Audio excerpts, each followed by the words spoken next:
Nerdrotic.com.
Well, hello, ladies and gentlemen. Welcome to the Nerdrotic Nooner. My name is Gary Beekler, and I'm coming to you live from San Francisco, California.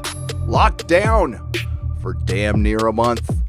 And it's been 4 weeks since the beginning of the comic shop crisis that really has been going on for quite some time. It's just, it's a moment of clarity for the entire industry. But those of us who have been fans for decades, new fans, old fans alike, some of us have seen this coming for quite some time. And the key is, in all situations, don't panic. Don't panic. It never helps. It never helps. Hello, everybody. Let's see who's here. What's up, everybody? The Nerdrotic Nooner is back. Yeah, sorry I kind of bailed out on it yesterday, but I had to get some recording done and a bunch of other things. I also recorded a Super Chat Square Up for Friday Night Tights that will be up later tonight on Nerdrotic Live. So we have Stellar Heather, who is a member and, and now a moderator. And Yorkshire Lad, who is a member. Welcome. Hennock, I'm just going to say Hennock because I cannot pronounce that last name. So greetings, Hennock. And Mila, Lutre, Cam. Oh, yes, the cam will turn on. And Mark Melot. And we've got Triacula. Oh, man, I'm already starting off bad. Trilicus. What's up, Trilicus? Keely Chow. Rennie A. We got the Punkster, Darth Vid, Nicholas Horton, who is a member. Hail, Nicholas Horton. Zero Duality, who is also a member. Piri Chan, LSN, Mr. A. Hello, Mr. A. And what's up, Steven? What's up, Bill Confidential? What's so confidential, Bill? Really, I want to know. And Blue Dragon Balls. Yes, that is the worst form. Oh, well, actually, Daenerys' dragons had blue balls until the very end, actually, if you think about it. We are coming up on a 1-year anniversary of sorts of Game of Thrones completely falling apart, and I have a little something in mind for that. And I can confirm now that we have Mahler coming on Friday Night Tights. And I want to apologize to Mahler publicly that I haven't asked him sooner, and I should have. So Mahler, to me, is top tier YouTuber, along with The Critical Drinker, right up there with Red Letter Media. And I'm sure you will see a Red Letter Media following this live stream, Red Letter Media video. I'm sure you have noticed that they are doing very well during this thing that I still won't name. I don't care if YouTube says I can. I'm still not going to name it. I don't trust them. There's a lot of shenanigans going on, and we do know that they have a skeleton crew there, so I understand it. Still, I think some of these problems can be fixed from home, and I think these problems are purposeful because things are getting weird. They're just flat out getting weird. Now, we are deep into our lockdown. Some of us aren't. I don't know. Some states haven't done it yet. And you know what? We don't discuss it here. I just hope everyone is doing okay. I hope you are all well. I hope your family is well. And we have a lot to talk about. I thought we were going to run out of things to talk about, but not the case. Again, the comic book shop crisis is a month old. We're going to go over what led us here, because it's one little thing. It's one little thing. Bad data. And, well, you can add to that one little thing, wishful thinking, confirmation bias, whatever you want to believe. There was some market research, quote unquote, done in 2014 that I believe was a major factor in leading us to the destruction of the comic shop industry. And it led Hollywood to do the same. I've always said that comic books have been the proving ground, especially since Disney bought Marvel and, Warner Brothers has owned DC forever. And now AT&T does. And we do have to ask the real question. Will AT&T and Marvel end the superhero comic? Because there has been a lot of conflating with the comic book industry numbers, with Scholastic and manga. But Brian Hibbs said it in Tilting Windmills that we'll go over again a little bit today, just in case you missed it on Monday. The superhero comic has been dying for a while, while other forms of publishing have been doing great, and they have decided to call them comic books now. Let's just call manga comic books. Let's just call Scholastic, let's call graphic novels comic books. Now, they're part of it, but to a lot of us, the superhero comic book remains the comic book, the heart and soul of the comic book. And if that dies, everything else dies. And it doesn't really matter. And then it just becomes manga. And maybe that's okay. What I hear from some of our friends who read a lot of manga is it's great. And if it needs to take over, then that is the free market doing what the free market does. Does it make me sad? Yes. I would like both of them to exist. I would like the American comic book to sell just as much as manga. But if it isn't, that's because the customer doesn't want to buy it. And the reason the customer doesn't want to buy it, because most of it is crap, is shite, garbage, political propaganda. They're practically pamphlets at this point. Practically pamphlets. What's up, cold-blooded critic? Well, that's what you have to be, honestly. You have to try to take emotion out of it. Unfortunately, I fail at that miserably, and I will be the first person to admit it. Again, that's why people like Mahler and the Critical Drinker are very good at what they do, because they can remove themselves from a situation probably a little better than I can. So, that's why I don't consider myself a critic. I'm an opinionator. That's it. Just a dude with a microphone and a internet connection that seems to be doing okay right now. Now, listen, the drill will remain the same. If I see this live stream get ghosted, I will restart it. I did it a couple of days ago and it worked out, and I'm keeping an eye on things, and we are still up. So that is good. We're going good. What's up, Halam899? How you doing? So as a few more people go in, I want to wait till a few more people are here, and then we'll start out with looking over that data from The Beat, 2014. Now, others have made videos on this, many others. There were comic book critics around 2017. Of course, there's your boy Zach, Diversity in Comics. Still wish he would have kept that name, but it's his decision. I still subscribe to his channel, and I still watch all his videos. Just Some Guy is extraordinary. I highly recommend you check out Just Some Guy. Very analytical and very, very good. And woefully undersubscribed, in my opinion. So please check him out. And, of course, there was I Love Comics. My good friend Comics Division was around back in those days. There was Nurkish. Of course, Ethan Van Sciver. And who was on Friday Night Tights last Friday. It was a great show. We will most definitely have him back. And congratulations on the success with Cyberfrog. Apparently it had just a brilliant month. I caught a little bit of his marathon live stream last night.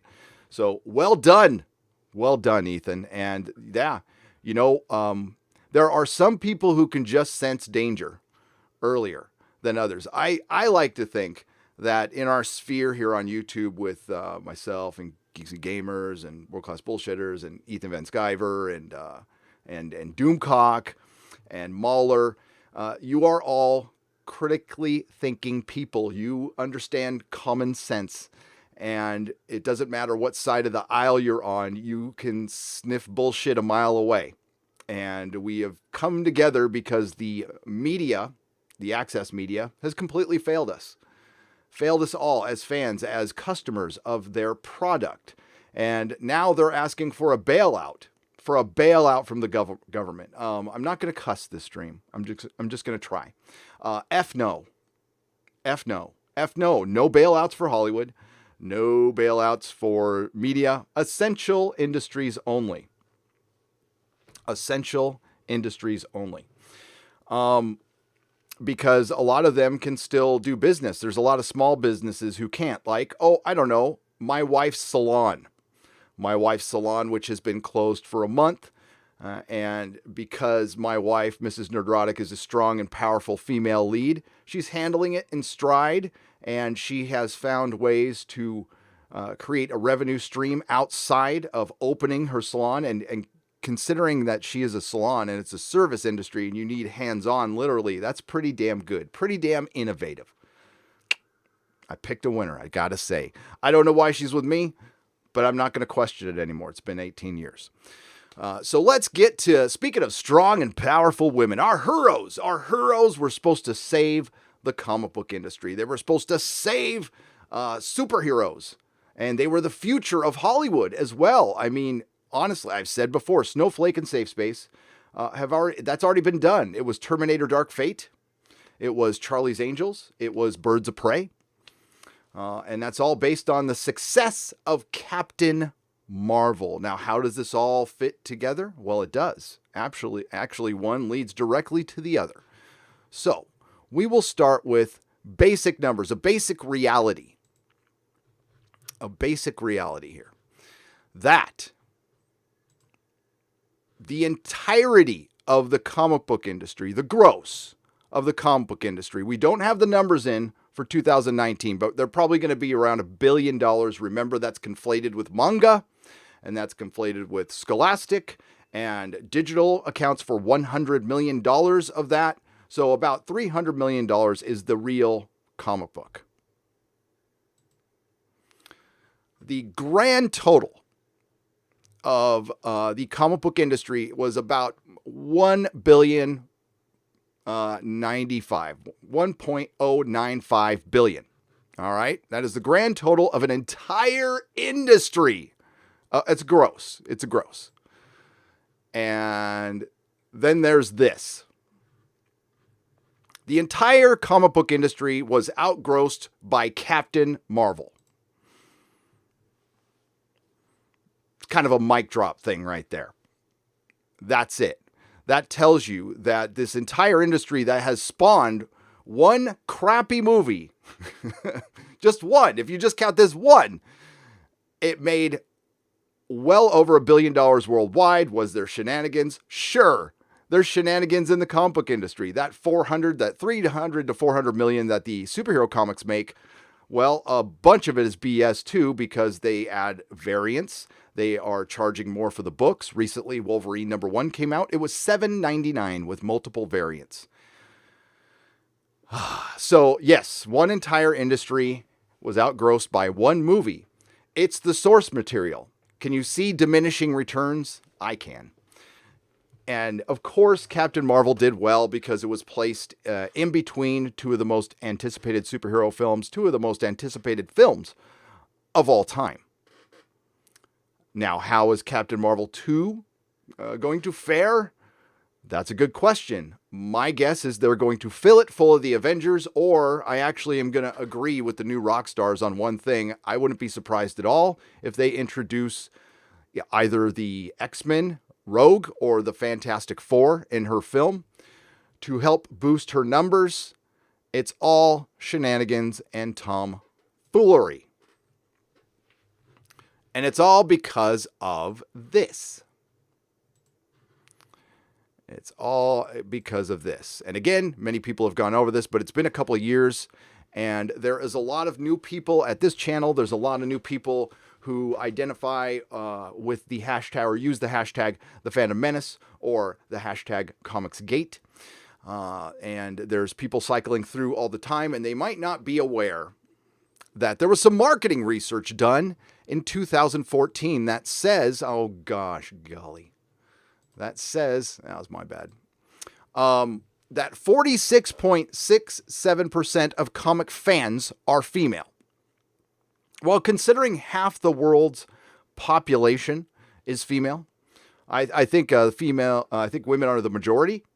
I'm not sure on that, nor will I go check right now. I'm just going to guess.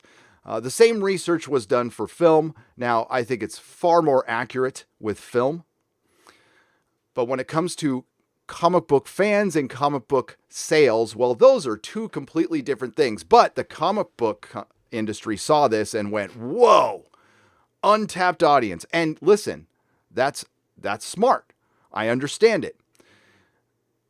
But this is 2014, and we are now 6 years later, and they are still trying. We had Gotham High come out again. I'm going to push my review of that one more day because I'm going to spend probably an entire live stream reviewing it. So we'll do that tomorrow morning, 10 a.m.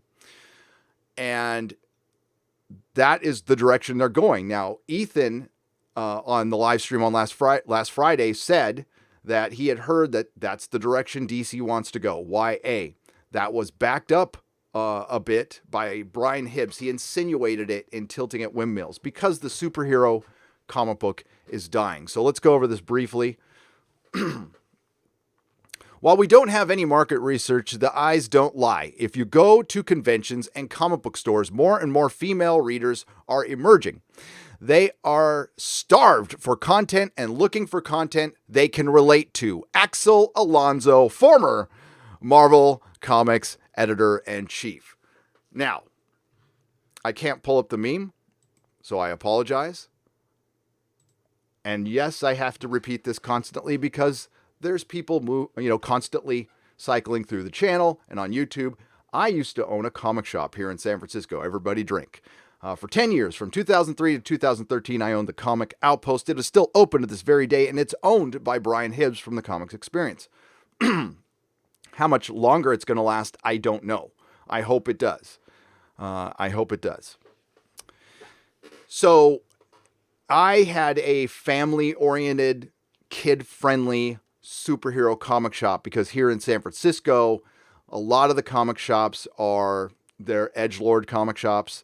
They cater more to the Cal Arts fans and independent comic books. Or there's Isotope Comics, which sells new releases and graphic novels and manga. That's a damn good store. Brian Hibbs has more of a comic book store, emphasis on book.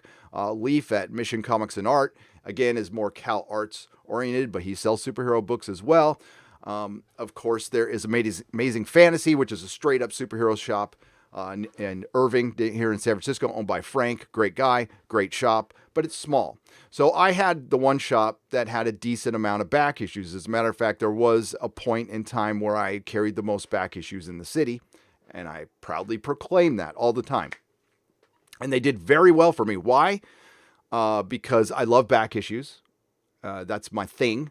And I practice good customer service as much as I possibly could. And that's the key to selling comic books. I know, big secret. That's the key. Good customer service, have some knowledge. That's it. And it worked for a long, long time, and we all know how it ended. So while my shop was family-oriented, I also tried very hard to get that female audience. And you do that by good customer service. I know it's a big secret, everybody, but good customer service. And I had 0 female subscribers when I bought the store. And when I left, I think 30% of my subscribers were women. And that's pretty damn high for a comic book shop. Now, I don't know how Midtown does. There are, of course, outliers. I'm sure Midtown has a huge female audience, and some other shops do. Most shops do not. The average number is 15 to 18%. That really hasn't changed much. It's gone up a lot because before it probably was like 5% or less. Yes, as far as Comic Cons are concerned, the last Comic Con I went to, that's the most women I've ever seen at a Comic Con, without a doubt. they're not buying comic books. What's a regular comic book buyer? A regular comic book buyer is somebody who comes in at the very least once every couple weeks and spends over $40 every couple weeks. And I'm going low. I would consider a hardcore comic book fan somebody who comes in every week, buys himself a $40 stack. That number was not growing. And they tried, and you got to give it to Marvel and DC. They tried, but the experiment is now over. Your numbers have either stagnated or gone down, and the entire industry was stagnant. So that's why they went full in on this data right here. This data that is just wrong. Well, it's not wrong. What they insinuated out of it was wrong. They saw that as comic book sales. No, that's pop sales. That's t-shirts and tchotchkes, and that's what led to Sana Amanat's lifestyle brand at Marvel. And I don't see why both can't exist. But what happened was the free market. You started making t-shirts and coffee cups, and those sell a lot more than comic books do. So they started emphasizing that, and comic books became like a little niche hobby where you can just F around because they really didn't need to make money anymore. And that is where you die. We hear this so much from comic creatives, from comic book shops. I got in this for the passion. You're never going to get rich doing it. And you know what? I've said that myself, but I really intended to make money, and I wanted to make as much as possible. You try to, act a little humble, and listen, there's the reality that, I'm not going to buy a mansion from my comic shop, but I did surprisingly well. And then I started making goals for myself and trying to surpass those goals. And for a long time, for 8 years in a row, my comic kept making money. It made more than it did the previous year until I'm a grateful recovering alcoholic and addict. And I decided to revisit some of my demons. And that was my fault.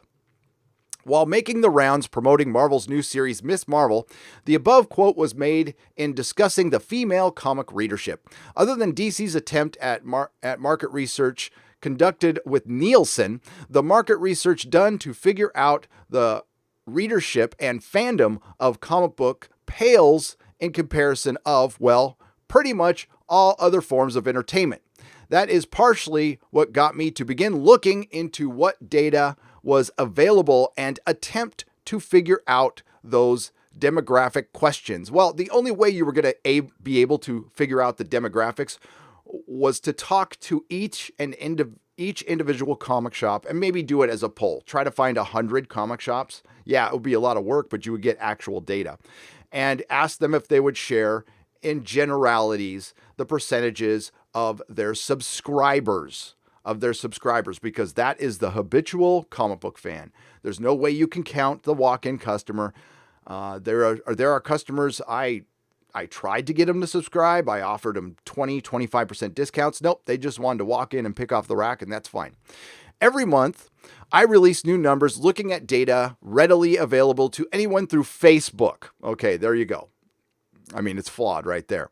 While it's not necessarily everyone who shops up to comic shops every Wednesday, regularly, irregularly, once in a blue moon, etc., these are people who have said they like comics, graphic novels, manga, and specific publishers. So I'd have to disagree with Alonzo. There is market research, and there potentially is a lot more market research using data available to Marvel. They just overlook it or don't admit they use it. Marvel, give me a call. I can hook you up. Now, Marvel doesn't have that data. The only data Marvel has is how many actual shops are out there, okay? And that's through Diamond. And that's a question nobody knows. Nobody has ever known because Diamond has never shared the information. There is an estimate that there is 1,900 to 2,000 comic shops. Or is that 1,900 to 2,000 Diamond accounts? Because a Diamond account is not necessarily a comic book shop.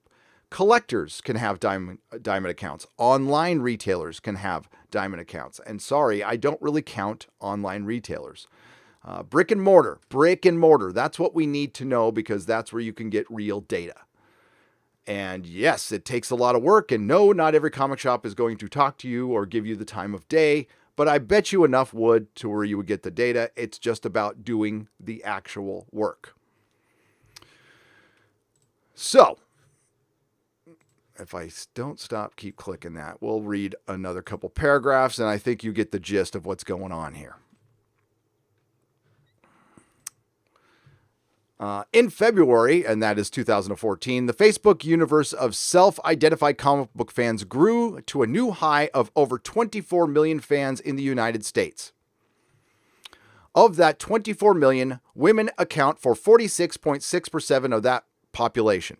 Okay, and remember, he words this as self-identified comic fans.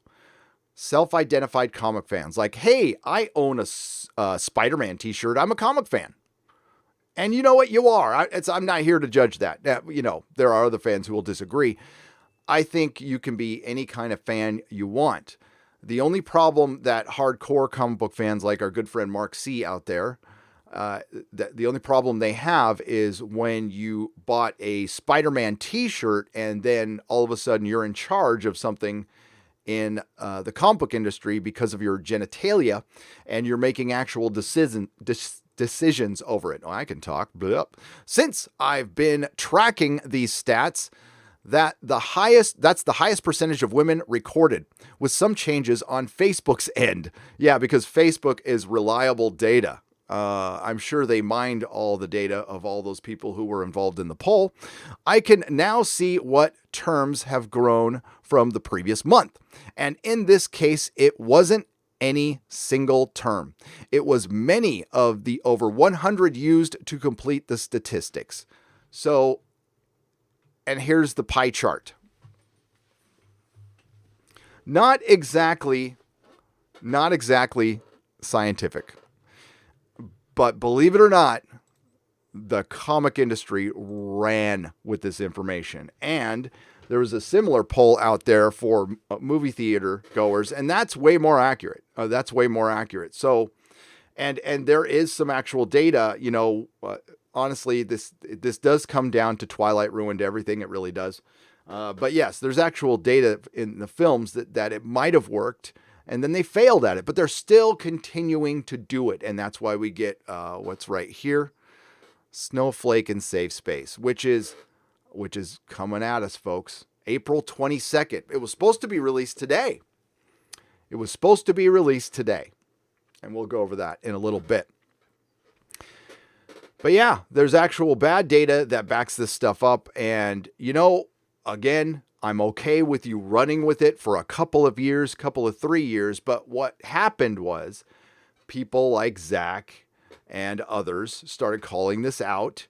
And instead of listening to what they had to say, you know what? Sometimes you have to sift through the hyperbole and the rhetoric, and we all do it, okay? And we do it for dramatic effect. And we're also honest and we're upset. There's emotion involved here because this is something we've loved. We've spent thousands of hours, thousands of dollars, and we want to continue doing so. And what Marvel, DC, and Hollywood and the BBC have not realized to this day, and I'm sorry if I'm repeating this, is we are begging you to make good content so we can keep giving you money. That's it. But instead, they dig their heels in. They call you ists, the phobes, the Yahtzees. And once the realization comes in that, oh crap, these guys were right, but I can't agree with them because I have been demonizing them for months. So some of us, especially in the comic book industry, I don't want to say, so some of the critics go out on their own. Because some of the responses your boy Zach and others got were, why don't you make your own comic book? Well, they did. And the Mark Wades of the world, in my opinion, obstructed your boy Zach from coming into comic shops through a publisher. And whatever he's made afterwards doesn't matter. We're talking about being obstructed from going in, being the gatekeeping goes into comic shops, and comic shops participated in this.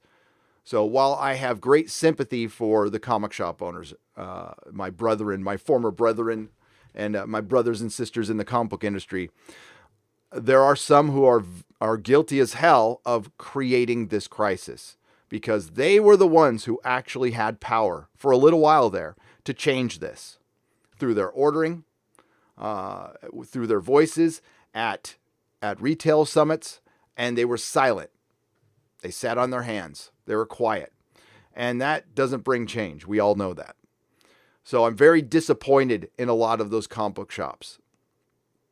Mike Wellman from Atomic Basement Comics, who completely freaked out on Ethan Van Sciver and threatened him with violence. Well, the reason is there's been years and years of well, I mean, I don't know if it's libel. I don't know. That you'll have to ask a lawyer, but there's been a lot of lies, a lot of conflation, a lot of propaganda out there about this stuff. Sorry, I'm checking to see if we're still on. Good. And, it took me long enough to speak out about it because, I was angry at first, and I was in the early days of Comicsgate. I was in people's chats and I was in the live streams, but then I just gave up on it. I'm like, you know what? It doesn't look like Marvel and DC are going to change. And your boy Zach and Ethan started making their own books, and that seemed like the right way to go, and that's what it is. Currently, I said this before. We've seen this before. One of the advantages of being old, this is the punk rock scene in the 80s, or in SoCal in the 80s, or in DC in the early 80s, or in London in the 70s. They went independent. And I remember those days where if a band even signed with a lower tier level, they would be considered sellouts and they would just get piled on in the punk industry. So that's what you're seeing right now. It's just a repeat. It's punk rock. It is. They're going out on their own. They're doing their own thing. And good. And again, congratulations to Ethan and Zach for their success. And well, hopefully one day we can get Zach on Friday Night Tights. That would be nice. I talked to him for the first time at length on Yellow Flash's stream, which was great. Thank you again, Yellow Flash. Hail Yellow Flash. He brought us on and we reviewed Gotham High, and whoa, is that bad? But I have a feeling that New Warriors is going to be worse. It's going to be worse. Now, let's get to you guys here. And yes, we're also going to talk about, is Batman going to be woke? I don't know. I will give you my reasoning. There is pros and cons to that. I don't want it to be. That is not. I want it to be a good movie. I know Matt Reeves. Some have said he was handpicked by Chris Nolan. I don't know that for a fact. But if he was, that doesn't really make a difference, and I'll tell you why. But I want it to be good. I want to see a good Batman movie. That is my desire. But I think there might be a possibility, and I ask you to hear me out on that, and we'll talk about that later. And we also will discuss Dune a little bit. Now, I have not read the book. I don't know much about Dune. I will read the book. I promise you I will read the book finally before the movie comes out. And there's some questions on whether or not that's going to be woke. I don't think so. I could be wrong on that one, and we'll discuss that later as well. But let's get to you guys.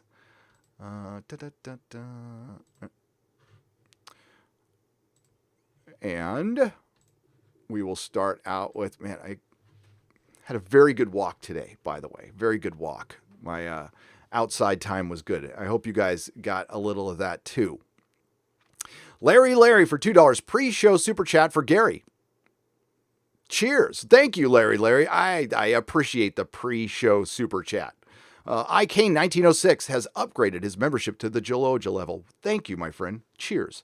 Again, the super chat square up will be up on for Friday Night Tights and about 5 or 6 from the last Nerdrotic Nooner when my voice started giving out. Those are included in there too, and they get all their time.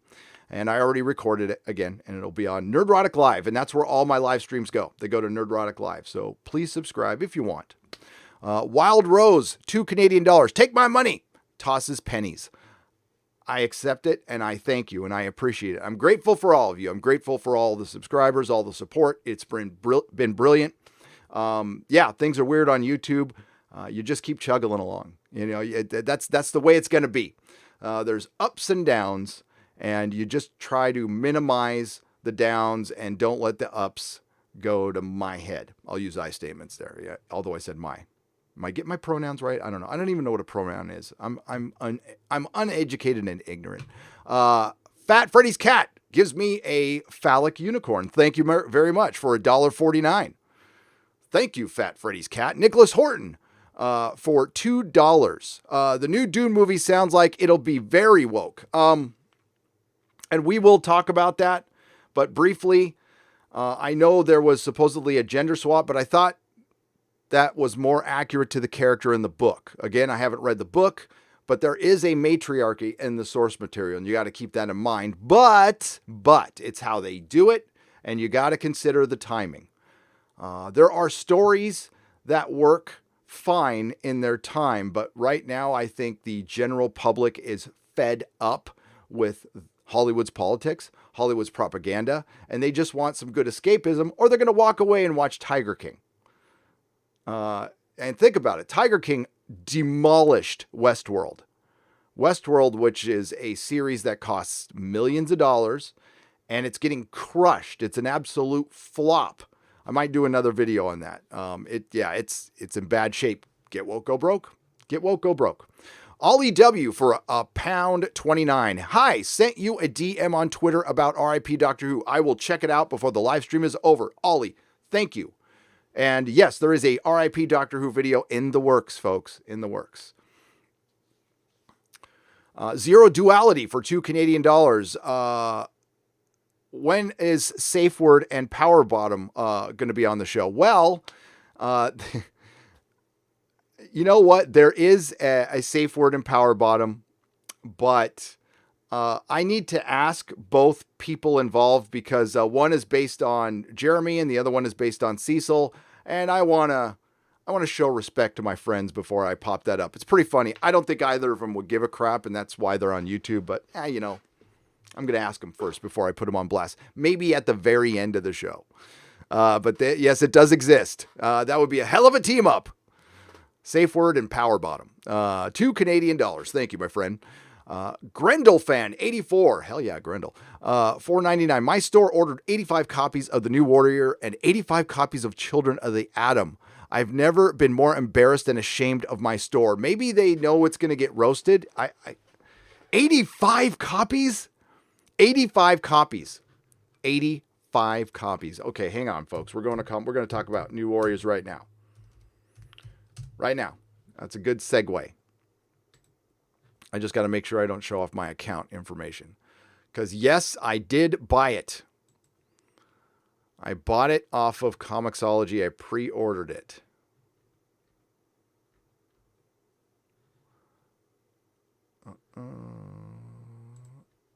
Hang on. New Warriors.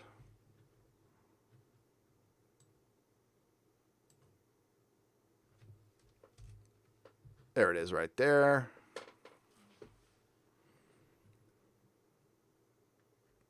That's not it. One moment, folks. One-man show here. And the internet is dragging.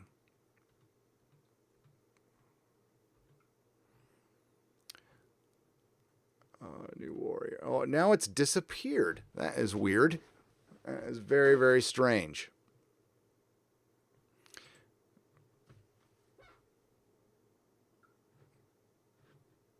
There we go. There we go. Getting to the pre-orders here, and yeah, that's fine.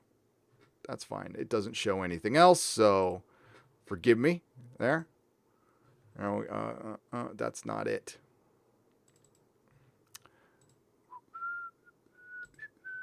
There we go. All right. Don't call it a comeback, or Night Thrasher will knock you out. Or better yet, he'll get one of the new recruits to do it. With Kamala's law in full effect, forbidding unsupervised superheroes by anyone under the age of 21. This is, by the way, that's a law I completely agree with. It's time for the New Warriors to step up. Thrasher reunites with Firestar, Rage, and Speedball. And by the way, it sucks that they undid the penance thing, but I actually like that. And Namorita with Silhouette to mentor a whole new generation of heroes, whether they take it or not, or whether they like it or not. Introducing the new warriors, or the new warriors, and the epoch of their thrilling new adventures. I noticed they didn't mention their name or anything in that. And it was supposed to come out today, but it's coming out April 22nd. And yes, I will be live streaming a reading of this. I will also do a video review, because why the hell not? It's not like I've got anything better to do. And look at them in all their glory. Outlawed. It should be outlawed. That is just stunning and brave. Stunning and brave. Stunning and brave. So Daniel Kibblesmith, the man's man, Daniel Kibblesmith, is writing an epic adventure. And of course, we've got Internet Gas, and we've got Snowflake and Safe Space. And I think Power Bottom and Safe Word would fit right in with this. I think we need to redesign this cover. I'm sure somebody's on it already over at CG. They are meme-tastic over there. And yeah, this will save the comic book industry. This will save them. This is it. This is your answer. So honestly, you're going to get 2 or 3 months of this. Well, no, 6 months of garbage like this at comic shops. So after being closed, some possibly for months, I don't know. I'm not going to even bother guessing when this ends, but they're toast. And there are a lot of comic shop retailers. Brian Hibbs said it in his blog a couple of days ago, that we cannot go back to the way things were. Just flat out. We're not going back to the way things were. So the pamphlet is at its end. I mean, we are here. Now, what happens with it, I don't know. They'll probably greatly reduce the amount of titles. That would be my hope, but this is still coming out. So if they're still going to release Gotham High, and if we got comic shops, or if that's true, I have no reason not to believe you. 85 copies. That's what I would order of a hit book. Now, your store might be huge. My store was 1,000 square feet. It had a loft, so it wasn't huge. And if I had, towards the end, I was ordering like 100 of the Avengers and most of the Marvel books. If they were a number 1, I would order 100. If there was an event, I'd order a couple hundred, try to get the variant, and probably sell through. But that is a lot. That means you have subscribers, or you're just insane, or your comic shop owner doesn't like the comic book critics and is doing it as a middle finger. Oh, there you go. That's what the entire industry has been doing, by the way. We'll show you. We'll make Snowflake and Safe Space. I mean, that's like lighting yourself on fire and going, I'll show you. Watch me burn. Great. Brilliant. Well done, comic book industry. You're so smart. And after listening to a lot of them on Twitter for so long, I do completely understand why this industry is in shambles, because the inmates run the asylum. I've said this before. I'll say it again. It's a power bottom industry. It's an industry that's run by Gail Simone, by Tess Fowler, by Mark Waid, by Sana Amanat, by Dan Slott.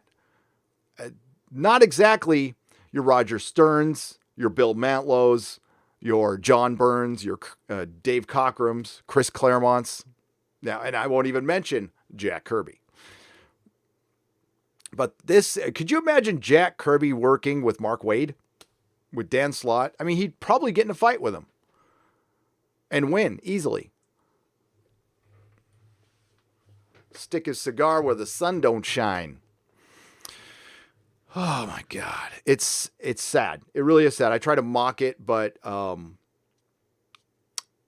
wanted to get back into the industry and sell new stuff. I did, I wanted to go to retail summits and mix it up a little bit. It'd be fun. It'd be lots of fun. But I have no desire. I don't want a diamond account, and it looks like I won't need one. And it looks like a lot of changes are coming. Now, I haven't checked today. Peter Samedi is on top of this. If you're following him on Twitter, you'll know what's going on if you're interested in the subject. And also, please check out Brian Hibbs' Tilting at Windmills blog, which came out 4 days ago. It's number 239. It's at The Beat, that same website that gave that bad information.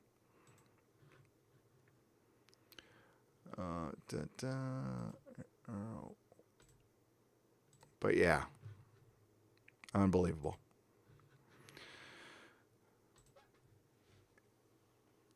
Oh, there you are. All right.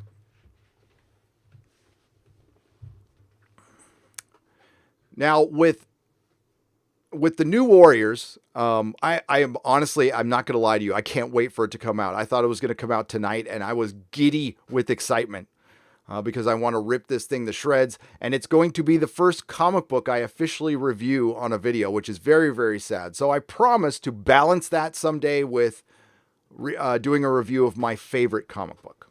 I will offer some fair and balanced entertainment here. At least I try. I don't know if it's always going to work or not.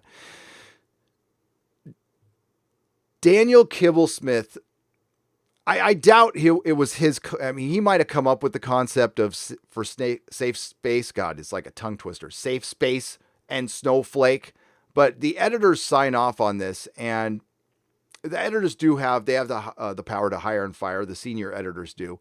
And it's been the same people there for years and years and years at Marvel. And what the whole industry has needed was a house cleaning, a complete house cleaning. And this might bring it on. Again, I don't think superheroes are going away. I would never say that. The superhero comic might be. It might just go to a vastly reduced number of comics that will be $10.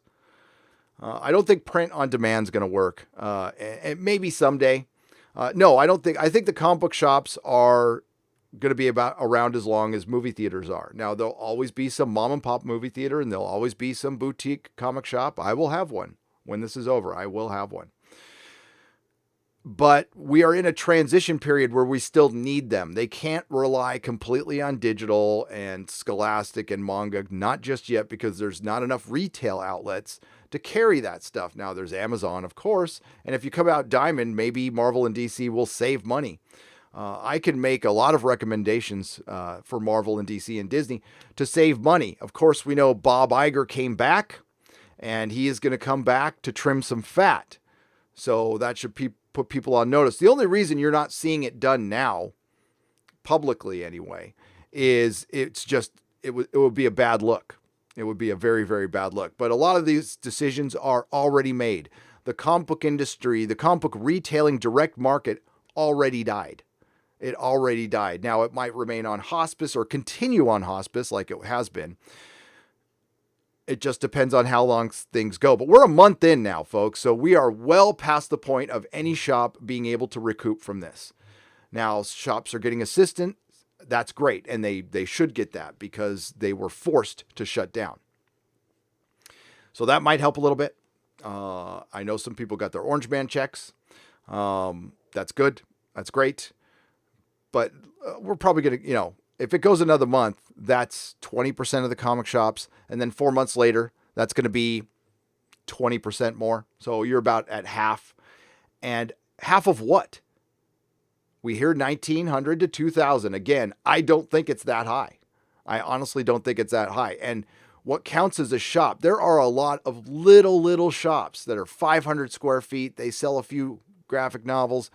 Most of the money is driven, most of the industry is driven by the midtowns, and formerly the Mile Highs, Brian Hibbs, Isotope. It's a very small number of shops. And if any of those go, you lost Meltdown already. That was a couple of years ago. Meltdown was a huge shop. It was a great shop that I went to. It was on Melrose. I think it was on Melrose down in LA. And that was shocking enough. And that was when things were quote unquote good. And when I left in 2013, they were good. There was good comic books. You could see the SJW Marvel-ness, creeping in. And we already went through it with New 52, which was the proving ground. DC did it first. But they corrected. And then, of course, Dan Didio screwed it up. But I liked Rebirth a lot. I thought a lot of it was good. That's why if I was going to go back to a shop and start a sub, I would have a lot more DC comics than I would Marvel. And I am a lifelong Marvel fan. Lifelong. It's taken so much for me to not like Marvel. And now it's creeping into the MCU. I'm like, ugh. Now we did get some good MCU news today. Last night. I did a video on this on Nerdrotic Live. Sam Raimi is confirmed for Doctor Strange 2, which is great. It's good news, but which Sam Raimi are we going to get? I love Sam Raimi unconditionally, but are we going to get the Oz Sam Raimi, who's kind of a hired gun, or are we going to get, Army of Darkness, Evil Dead, Spider-Man 2 Sam Raimi? And hey, can we get Spider-Man 4 out of this? That should be his next movie. Hollywood is going to be in need of surefire hits, and I tweeted about this last night. They're going to need sure things. Spider-Man 4 is a sure thing. It would just make all the money. It would. If you brought Nolan back to direct another Batman, it would make all the money. Sure thing. Atomic Portal. Hey, Gary, you watched Critical Drinker's latest vid? Which one is his latest vid? Was it the Gotham High review? That was the last one I watched. I think there's one more that came out. It's on my playlist. I have seen every single one of his vids. I've seen every single one of Mahler's vids. I watch everybody's vids. It really does cut into my time. I was supposed to record all day yesterday, but I ended up watching a lot of live streams and getting caught up on internet drama. And oh my God, there's a lot of it. And that's why I don't spend much time on Twitter. I spend an hour a day on Twitter. I stay the hell out of it because I need to keep my eye on the prize. I have enough problems, criticizing CBS and Disney and the flack I get for that. There's a lot of white knights for giant corporations out there that I have to deal with, criticizing the BBC and Doctor Who. Now, Doctor Who is a different story because the tide has turned. R.I.P. Doctor Who. You guys are doing great with that. I'm so proud of you. I am. But I will, if I haven't seen the one, if there's one that came out after Gotham High, I've not. Critical Drinker is great. He's great. And we will have him back on the show immediately, soon as possible. I promise. Dare Mudok for $5.49. Thanks for all the amazing content. Been following since 21,000. Making lockdown easier for me. Keep shining, brother. Thank you so much. And I appreciate you. Sorry if I screwed up your name right there. Thank you again to everyone who has subscribed and supported the channel. The live streams will be daily until lockdown is over because, I need some human interaction. I do. And you guys help me and if I help you in any way, shape, or form, that's great to keep your mind off stuff. I know this stuff is this stuff is meaningless. I understand that to a lot of people, but it still matters to me. It still matters to me. But in the great scheme of things, in the big picture, of course not. I understand that. I know there's bigger things going on. That is for other people to talk about. Hey, Gary. I already read that one. Nikki D for $5. Considering the tepid box office returns of recent strong female-led films, will we see the rumored A-Force movie coming to fruition? No, absolutely not. I want it to. Oh my God, I want it to. That would be the best. You know what? I want a Star Trek Discovery movie. I want a Picard movie. Hell yeah. I want a High Republic movie. I want Darth Karen versus Jedi Karen, and they're sitting around drinking wine and bitching about boys. So that would be great. That would be great. And taking little Padawan Dakota and Cody to Jedi soccer practice. That's what I want to see. Marin wives, Jedis. That's what it is. Pretty much all my wife's clients. But no, we're not going to see it. We're going to see, Hollywood's going to get a lot leaner. I don't know what this does to the superhero film altogether. Those things are ridiculously expensive. Now, count out the MCU. The MCU is still very, very, very, very successful. And I think the Eternals is going to be very poorly timed now. And I think that will be the beginning. Well, the beginning of the end has already started for me, personally. I'm kind of over it. I really hate the fact that they essentially killed off Captain America and Iron Man. I think you should be able to recast the roles. No one actor is bigger than the role. Heath Ledger is not the Joker. And Chris Evans is not Captain America, and Robert Downey Jr. is a great Iron Man, but you should be able to recast the role someday. Treat it like Bond. That's what Sony was originally going to do with Spider-Man. They were going to recast the role every 6 or 7 years and get new directors in. And that's the way you should do it if you're going to do film. Now, I think that superheroes belong in television because it's serialized storytelling, and the emotional impact of a death of Elektra or death of Gwen Stacy or a crisis can't be felt unless you're fully immersed in the story for a long period of time. And what you're doing is you're just getting highlights, YouTube clips. That's all it is. That's all a movie is. It's not even close to being the whole picture, and you get to know your character. That's why comic books was the perfect medium until it got completely screwed up by political partisan hacks. Matthew Gerwing is a member at the Geloja level. Hail! Hail, brother. Thank you. And we got Az. Az is in the house. Heels versus Babyface, another great YouTuber and a good friend, recently had his 8-year anniversary. Hail Az, please subscribe to the channel, and he gives me a phallic unicorn for $1.49, and apologies, I have to reset this. Brie Larson did a movie made a movie, she didn't do it, she made it, called The Unicorn Store. And the only thing that I had in mind when I was watching it, I was vacationing in Italy, so long ago when we could go places. It was a year ago this month. And I watched Unicorn Store to do a live stream review. And I remember what my sister told me, my big sister, a long time ago. That, because I asked her, I'm like, why do girls like unicorns? She's all, it's a phallic symbol. And that really changed the whole film for me. I'm like, oh my God, it's Brie chasing the D for an entire film. I see it now. And it actually started making sense. And if you look at it that way, it really is, it's funny. It's unintentionally funny. It's horrible. Sasha Tech for $14.99. The chat is full of people saying women either never buy comics or don't buy superhero comics, blah, blah, blah, etc. Okay, I'm a woman. I subscribed when I was younger, and I bought superhero comics too. Yeah, Sasha, women buy comics. Nobody's saying women don't buy comics. I think when you hear, I can't speak for people, so, but I think when you hear like women never buy comics, I don't think they literally mean women never buy comics. I think they mean most women don't buy comics. Of course there's an outlier, Sasha, and hail, we want more women buying comics. You know why more women aren't buying comics? Because they suck. And they suck because you have idiots writing these comic books thinking they're catering to you, Sasha. And while, you know what, do you need to make some changes to make it more accessible for the female audience?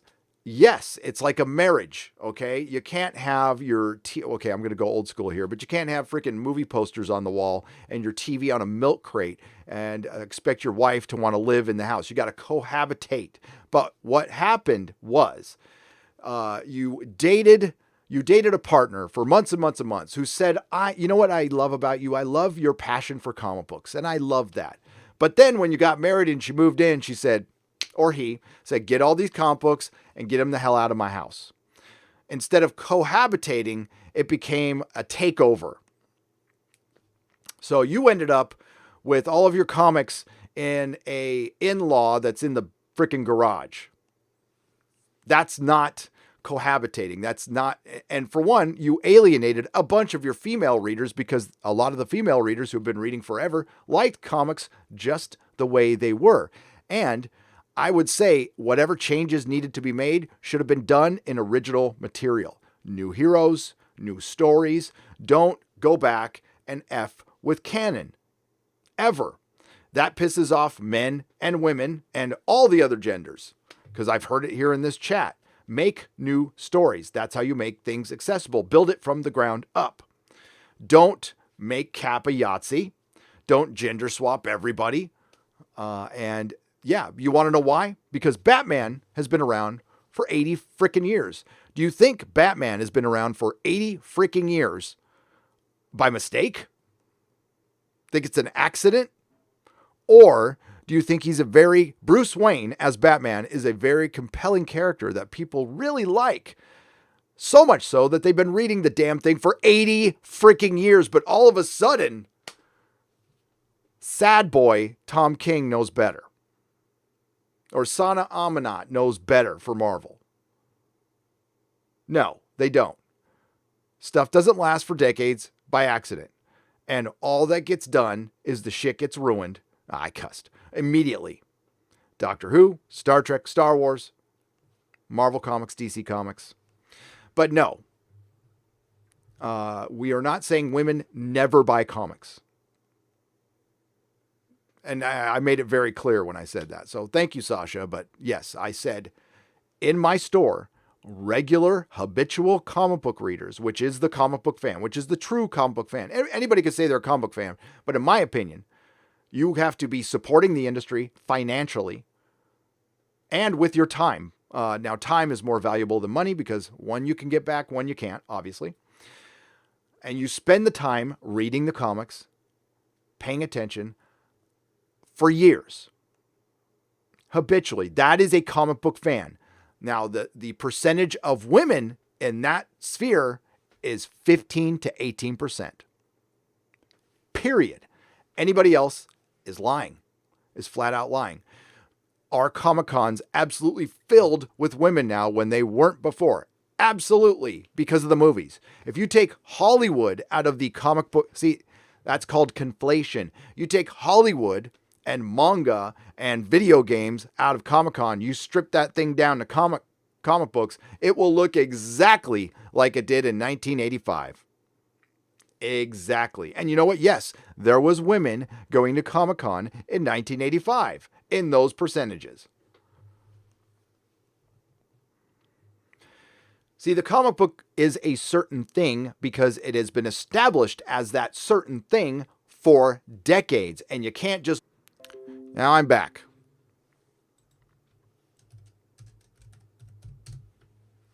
I don't know why it disconnected on me, but it did. Sorry about that. So, but we've been having this argument forever. As far as forcing women to buy comics, that's not a battle I'm going to try. Now, one of the things that people, especially comic book retailers, thought was unfair was Marvel and DC never promoted their shit. There was no comic book commercials. But apparently, there was a TV commercial for Gotham High, which really pissed me off, which absolutely pissed me off when I heard that. And it ran on TBS, and I'm still looking up if that was true or not, but I heard that in a super chat yesterday. So Marvel and DC did not promote any of their stuff ever. There might have been a couple of comic book commercials in the last 20 years. I think I remember one. But it was up to the comic shop retailers to promote all of their items, all of their store.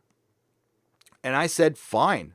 You know what? I like being in charge of my destiny. I will promote it as much as I can. And if the book is actually good, I will talk it up. And I did have the power to upsell a lot of books if they gave me good material. I would never lie to my customer. If a comic book sucked, I told them it sucked.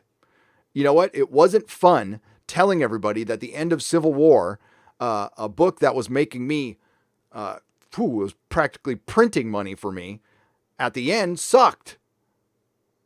Did it affect my sales? Yes, it did. But I'm not going to lie to my customer. If I lose $300-$400 here, that's much better than losing a couple thousand down the road. And, oh yeah, integrity too, losing your integrity. And you can't put a number on that.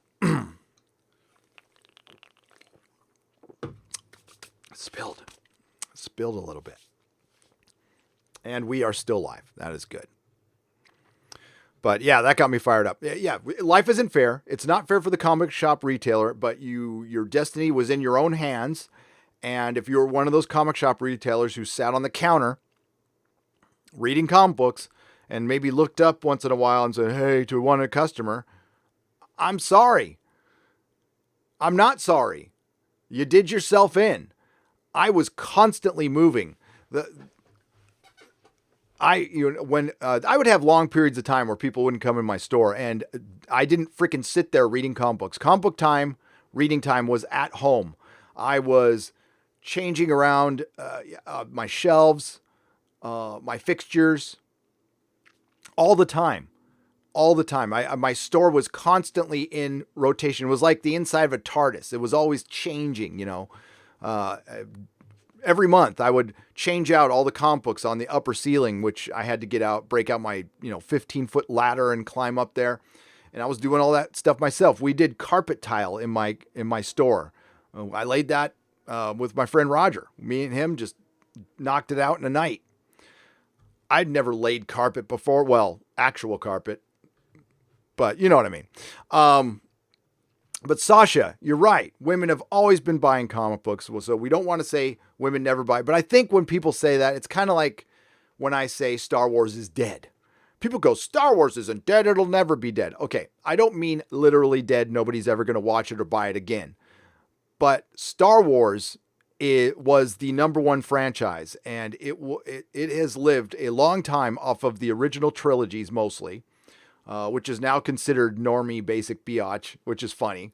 Like original trilogy fans are normies. That's hilarious. But it is to the EU guys. But it's dead as a relevant franchise, something that needs to make Disney billions upon billions of dollars. That Star Wars is dead. So now it's just what it was in the 80s after. Well, it's much worse, by the way. After Return of the Jedi came out, it's going to be some comic books, going to be some games.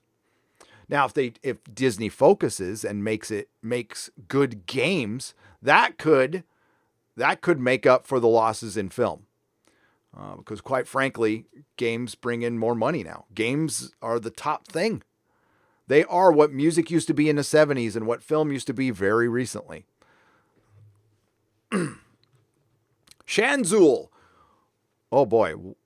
White Glint. Shanzul White Glint for $5. Heels still has my Asian lesbian girlfriend who identifies as being a time-traveling bisexual squirrel robot still locked up in his closet. Well, why doesn't she time travel out of there?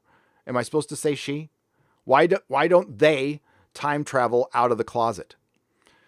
Man, there's a lot. That was deep, Shanzul. That was deep. Thank you for the $5. OBDM videos for $9.99. Your punk rock analogy is spot on. There are many lessons to be learned from the DIY scene. Love you, Mike. That's what I came out of. A lot of YouTubers my age are the DIY scene. So yes, there's a lot of drama with the comics hashtag right now. And that is growing pains. That is what the punk rock scene went through. The Vandals, are pissed off because the Dead Kennedys signed a label. I'm pulling stuff out of my butt. Or the Dead Kennedys hate the Vandals because they think they're a bunch of ists and phobes because of, that actually happened. That was the thing that actually happened. There was a big riot after a Vandals show because the lead singer popped off to the one black guy who was there. And yes, there were a lot of black punk rockers. And there are a lot of black punk rockers. And he popped off to one of them, and that guy jumped on the stage and beat the shit out of him. Mrs. Nerdrotic got caught up in a little kerfuffle when somebody stage dived and their knee hit her directly in the face. And there's a picture on my Facebook of Mrs. Nerdrotic with blue hair back when it was cool, by the way. And screw you, SJWs, for making blue hair the most uncool thing freaking ever. Jackasses. So yes, my wife who had blue hair in the 80s, has a giant black eye and she's all, I love that picture a lot. God, yeah. SJWs have shamed punk rock. I'm almost embarrassed to say it now. Unpopular opinion. Dune is a slog and ponderous tome. Says Chris Sinnard for $2. A lot of people have said that, and a lot of people absolutely love that. And you know what? People have said that about A Song of Ice and Fire, which I love. If you buy into the character, that's cool. I can't say I've had a lot of trouble starting that book. but I've got raging ADHD, as you can see. So I don't want to say that, but I understand that. Now, I don't think the decision. Well, we'll talk about it. The one in particular thing that Bounding into Comics is pondering is if one casting decision is woke. Now, having Zendaya in your movie, that's pretty woke. Yes, because she's woke.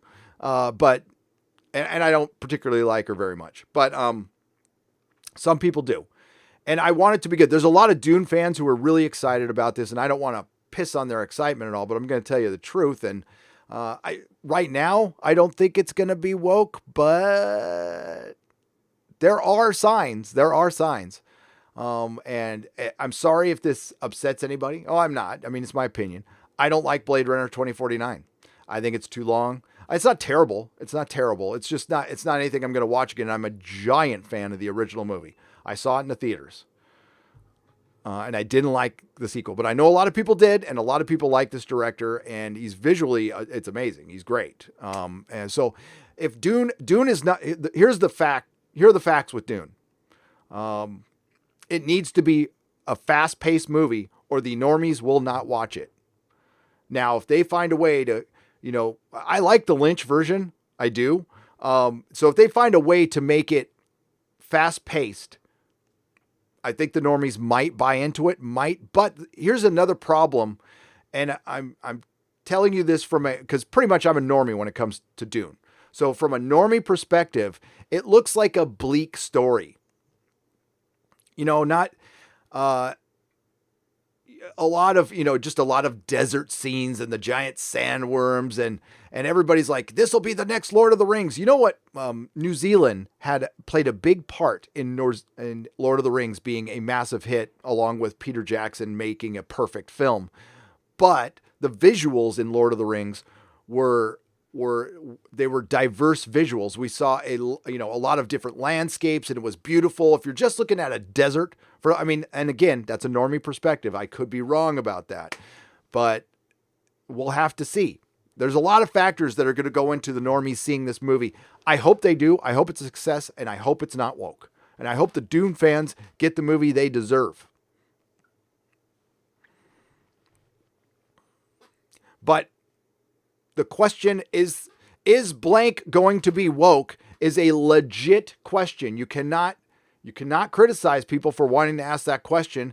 Just look at, last year, and then the year before that, and the year before that, and Marvel Comics and DC. It's a legit question of anything being made right now. The only movie that I pretty much can guarantee will not be woke is Nolan's Tenet. But you know what? His brother is completely woke now, which is the biggest disappointment. Woke world is a hot mess because it went woke. Howard Briones for $5. Hail, Gary. Am I a comic fan? I've got over 260 short boxes, but haven't bought new since debacle of One More Day, or as I call it, Last Day Walk Away. Of course you are. You have 260 short boxes of comics. You're an absolute comic book fan.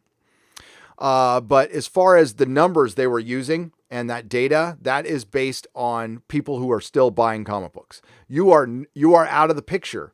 You're still a comic book fan, but you're out of the picture, Howard, because you're no longer buying new comic books. You're buying old comic books, and you're still supporting comic book shops. But my guess is you're probably going online for most of your stuff as well. That's what I do.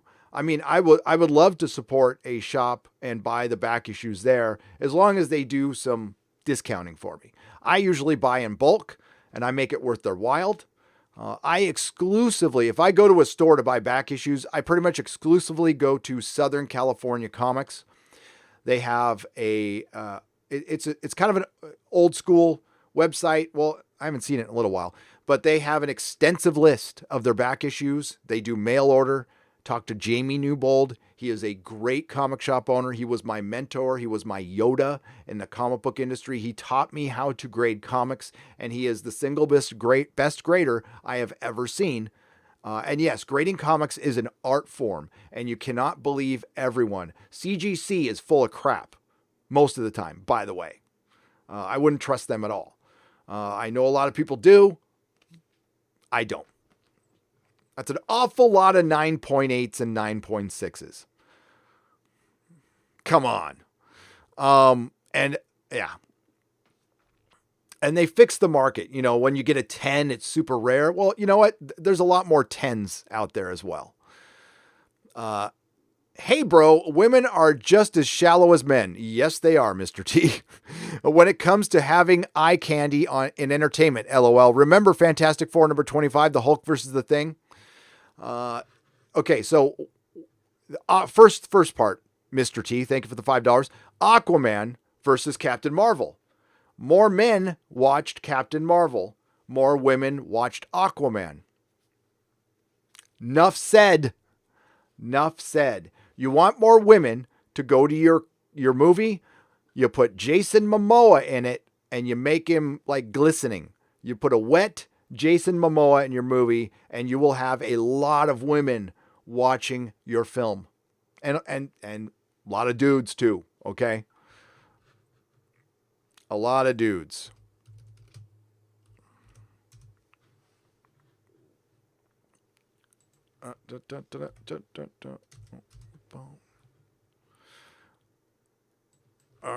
Hang on a second. I have to bring up my next thing.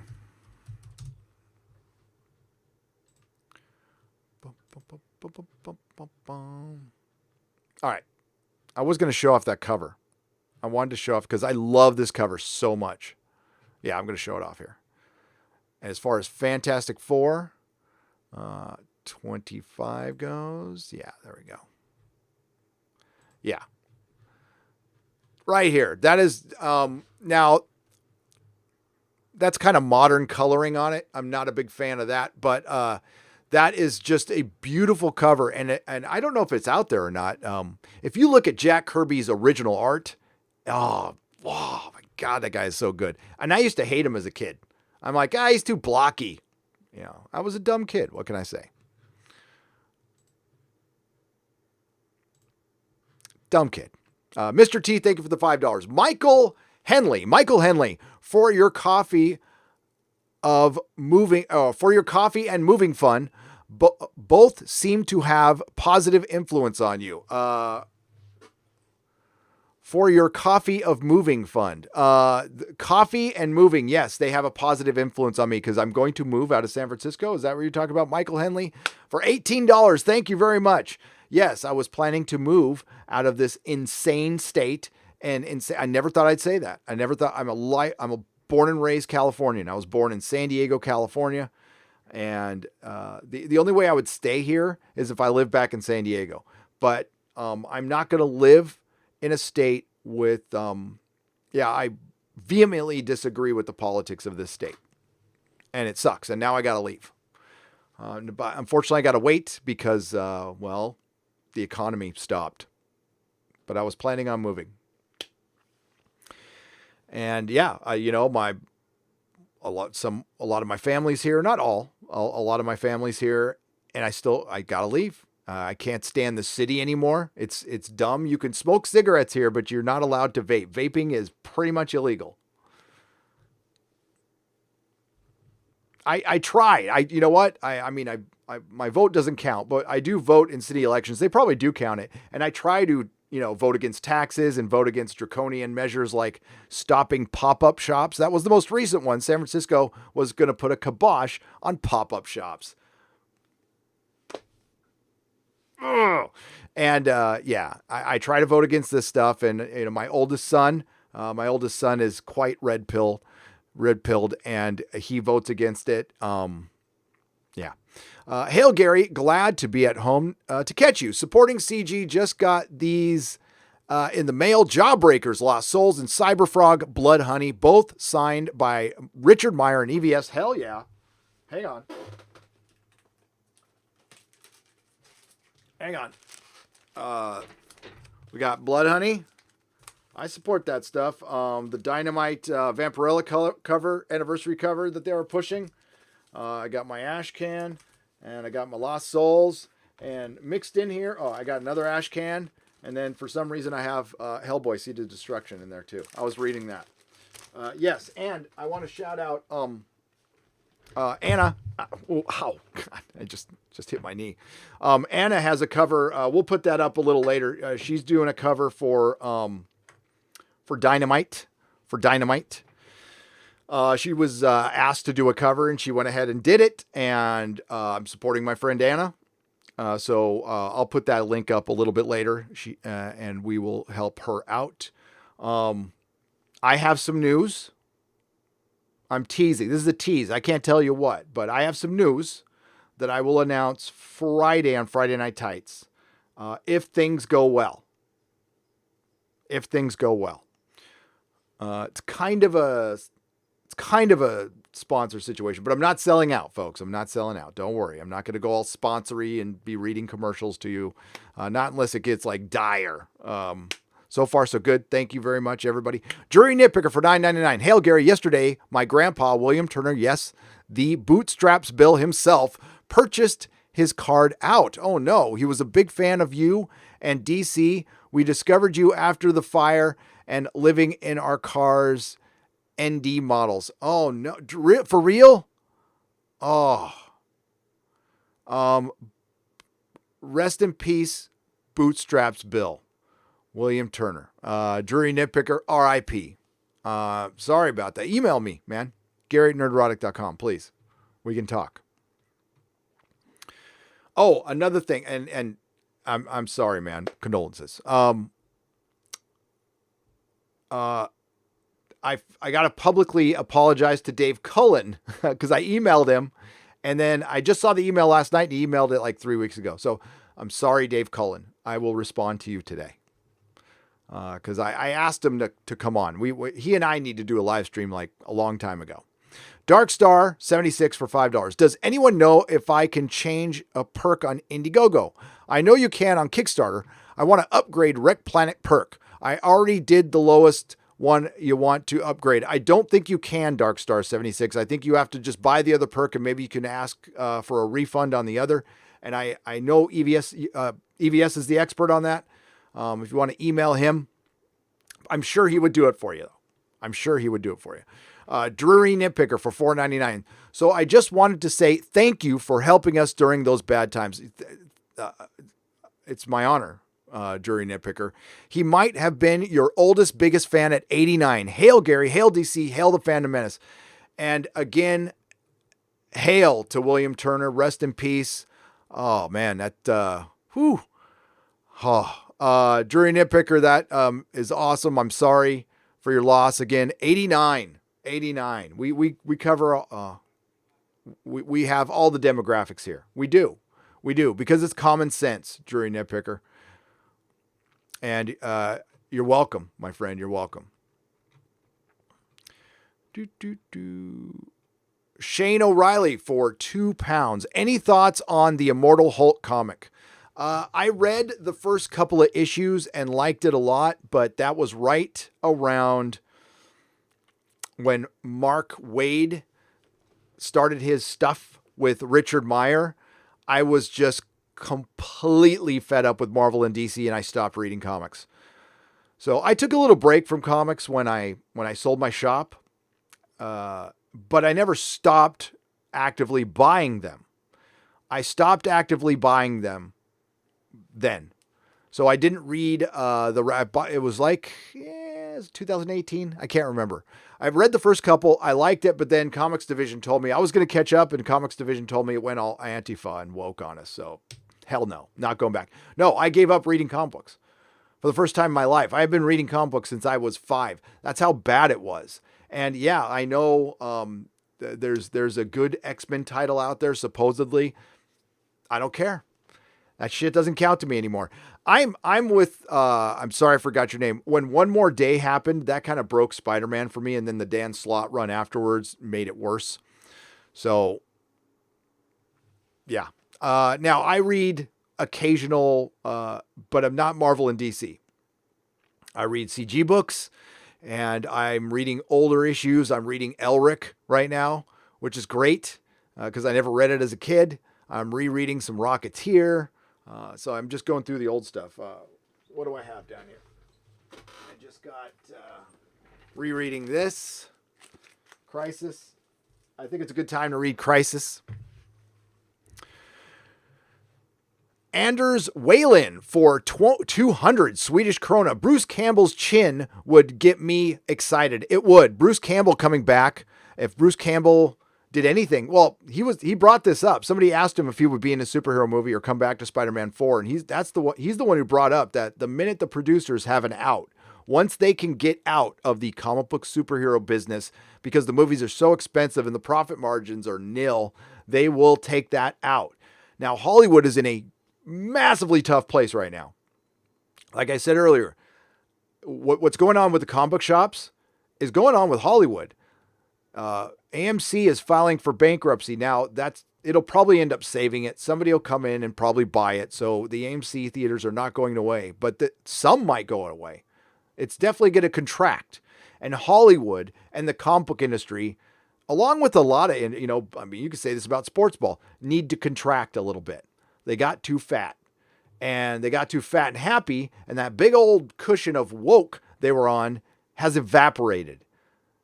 So it's not hyperbole to say that the direct comic book retail market is dead, and what we get in the future is going to be something very different, and maybe woke Hollywood is dead.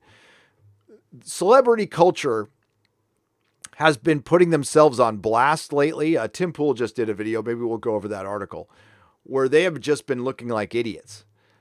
The idiots that they are. And I don't think it's an accident, and I've said this before, that with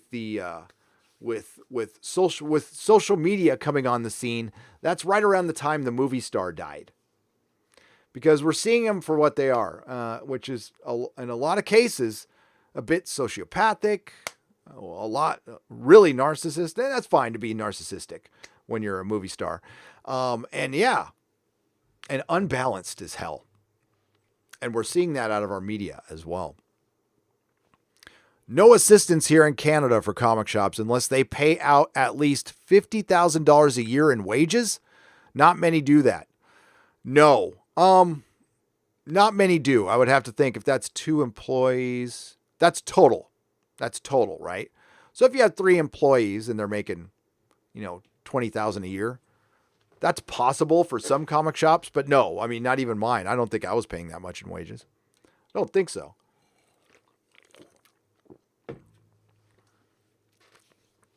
Annie05 for $2 Canadian. Thank you for brightening my day, Gary. I needed it. Well, thank you. You brightened my day as well. I appreciate you. Thank you. iCane 1906 for $10. Gary, Disney said today they will drop a movie every week for the rest of the year after this passes with people struggling financially. Does that seem like a wise decision for them? No. But let me explain it's not, but they're taking a YouTuber approach to their content. Yes, they are taking a YouTuber approach to their content. There are many ways to succeed here on YouTube. And a lot of it, it's up to you personally. But when it comes to the algorithm and how much you put out content, there's different schools of thought. There's what I do here, and which is I put out maybe 2 videos a week, sometimes 3. And that's all based on my interest, but most of my videos take 2 or 3 days to make. Now there are the YouTube content creators who can just sit down and record a video, and they pump out 3 or 4 a day, and that keeps their channel growing. I think Disney's logic in that is we don't care what each individual movie does. It's about, we just need to get revenue flowing again. So it's not really about each movie making $1 billion. It's about that damn movie bringing in some revenue, and then we're going to plop another one. We're going to plop another one, and we're just going to, and that is not a smart decision, because I don't think people are just going to be running to movie theaters. I could be wrong. I'll be honest with you. When the lockdown comes up, I will not be afraid to go to a movie theater. I will go to a movie theater. No problem. I have a mask, and I think the mask is going to become part of our daily lives, like it is over in that country that caused all this problem. There's a lot of people here in San Francisco who wear masks all the time anyway. And it's going to become a part of the fashion. It's going to be a part of your outfit. You'll have matching mask. And well, we saw somebody wearing one in Woke World. That's a normal thing. So yeah, I don't think that's a good idea, but I think they need just a revenue boost. And we're not looking at individual movies. It's about quantity, not about quality, which is what Disney's been all about anyway. And I think the movie theaters will probably like that. I do. I just think like, let's blitz them with content right now. So we just get people. We need the country to get jump started with something. Now, I hope the comic book publishers do not take that approach with the comic book shops, because they will kill the comic book shops if they do that. If you just dump a bunch if you imagine, okay, everything comes, and Diamond would totally do this. Don't think they wouldn't do it. If the comic book shop owners didn't say anything, Diamond would dump everything on them in 1 week, and they'd have like a $10,000 bill or a $20,000 bill. Don't believe me? They've done shit like that a lot. Stuff gets delayed, like Marvel will delay a title, and then, some company will delay a toy, and then they all come at once, and Diamond doesn't give you a call or anything. Just all of your back ordered stuff. It's called a caution 4. Now, comics don't count with a caution 4, but when you order from Diamond, there's different levels. If you order a comic book, it's supposed to come out on its release date. And then you order a toy, there's a thing called a caution 4 or C4. It means it comes out whenever the hell it comes out. It could come out 3 years from now, just so you know that when you order it. And sometimes that stuff piles up. And 1 week you'll have like a $900 bill, and the next week you'll have a $6,000 bill. And Diamond will not call and go, hey, you might want to get ready for the that's not their obligation. So believe me, they do that shit all the time. And it's up to us. It's always up to us. And that's the way it should be, kind of. Opinion on CW attempt of Crisis on Infinite Earths. Anonymous Prime for £2. I didn't even waste my time on it. CW is woke garbage. I watched their last crossover, and the minute I tuned in, it was a scene between Lois and Superman, and Lois was complaining about the wage gap. And I went, okay, I don't need to watch. And I used to watch Arrow and Flash all the time. It did the same thing the comics did. The CW is largely responsible for the woke garbage we get on television today and the CW's success. And I hear so much people go, I just watch it because of superheroes. I know it's woke, but I like to see live action superheroes. And guess what? The more you watch it, the more you keep that stuff around. Enabling fans. They exist. I don't mean you don't. Every fan has a right to exist, but that's the reality of the situation. If you're watching Star Trek Discovery or Picard or your CW shows because you want to see some men and women in tights or some, science fiction, and you don't really care about the story that much, and it's woke and you don't like it, but you want to support Star Trek, you're not supporting Star Trek. If you think it's bad and woke, but you're still watching it, you're not supporting it. You're killing it. Ridiculous Reptile for 200 Swedish krona. Gary, I'm writing a great sequel to episode 9 that'll basically fix the Star Wars universe. Made a post on my Instagram at The Real how am I supposed to say that? The Real Milla Axelson. Milla Axelson. Okay, The Real Mile Axelson. I can't. It's MILAXELSSON. Doesn't really roll out the tongue, but that's what it is. Here, I'm going to copy and paste it and put it in the chat, just so you. There you go. If you want to follow him, go right ahead. There it is. Try to get Disney/Lucasfilm's attention. A shout out from you would mean the world. Hashtag the Fandom Menace. You got it. Right there. I put it in the chat. Thank you very much for the 200 Swedish krona. And it's The Real Mila Axelson or Mile Axelson or Mill Axelson. The Big Red Bear for Canadian $5. Bruce Wayne was an accident. We all know Papa Wayne wasn't intending to put a ring on that finger. He was a baddie jail. He was a baby jail. He was in baby jail. Okay. The Big Red Bear says, Papa Wayne was never intending to put a ring on that finger. Nope, he wasn't. But he did. Now, were you talking about Gotham High? Were they not married in Gotham High? I don't know. They were married because that's where they got the Wayne from. Now in Gotham High, remember, the Wayne fortune came from Martha. Martha! Zach Fritch for $10. Do you think Charlie Cox and possibly the other Netflix defenders should end up in the MCU? I hope so. Except Danny Rand. I only want Charlie Cox and who was the guy playing Luke Cage? Who was the guy playing that? I just read an article.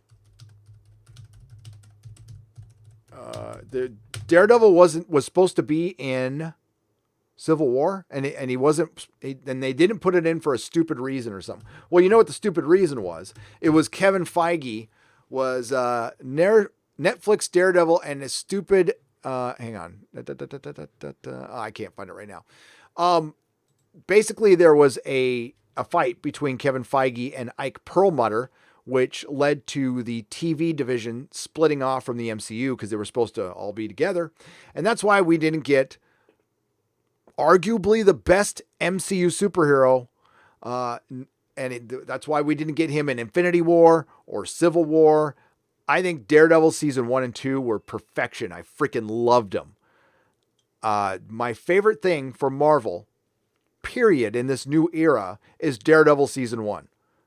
Period. Best villain, best hero, best representation of it. When I saw Charlie Cox, I thought he was a terrible Daredevil. He was a great Daredevil. I was wrong. I was dead wrong. Daredevil season 1 is, listen, I have it on Netflix and I own it on Blu-ray. And I own season 2, even though I can watch them on Netflix whenever the hell I want. Because I love Daredevil. I'm a big fan of Daredevil. I want to see the proper defenders. Screw the Netflix defenders. I want to see Doctor Strange, Silver Surfer, the Hulk, Namor, the real Valkyrie, maybe Moondragon. You can throw in Daredevil later on. He came in later on. Luke Cage. I want to see the real defenders. That was the coolest effing team ever. That was my favorite team book. It was a ridiculous team. That's why I liked it. And they had like all these overpowered superheroes. And then they would bring in Daredevil later, which is great. But yeah, Doctor Strange, the Hulk, and Silver Surfer and Namor on the same freaking team with Valkyrie, the proper Broomhilda, the real Valkyrie, not the stupid Tessa Thompson one. Huron the Steadfast for Canadian $5. Hail! He just says he just gives a donation. That is. Mrs. Nerdrotic is home. That's good. That's good. Maybe she brought me some Pete's. For $10, I'm one of the lucky ones who can work from home. So have some stimulus bucks. Keep up the great work and hail. Thank you, Pete. And gratefully, I am one of the lucky ones as well. And man, you want to talk about luck. If this lockdown happened, 2 years ago, holy shit, when I was just starting out the channel, that would have been tough. So, but yeah, this isn't a lucky situation. I don't mean to make light of it. We make the best of it of what we can. I do my gratitude lists. I'm thankful I'm with my family. I'm thankful I'm breathing. And I am thankful that this will end. This will end. We will be free again. And we'll find out. The arguing is for another day. I have opinions. I do. But we don't talk about them here. Chris Sinnard for $5. If they keep the Dune antagonist true to the character in the book, then there will be legions of rainbow hair ring on Twitter. That will be fun. Chris, they're probably not going to, though. Chances are that's not going to happen, but I hope so. I hope so. I don't believe the gender swap is. I don't think that's woke. I think again, if I heard this correctly, it's more accurate to the book with Zendaya. So here's Midnight's Edge. They did a video on this, and I highly recommend you watch it. And they break all this down.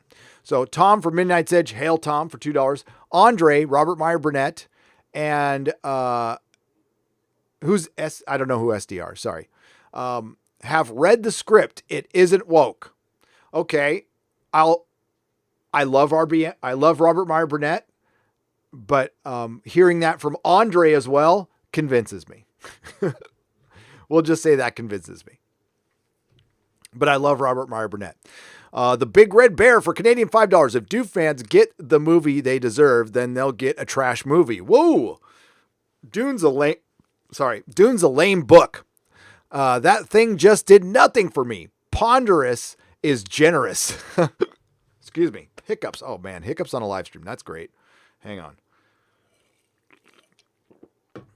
Love your shirt, Gary. Thank you, JP at Orville Nation, for $2. Yes, this is a Captain America work shirt. It's got the shield on the back.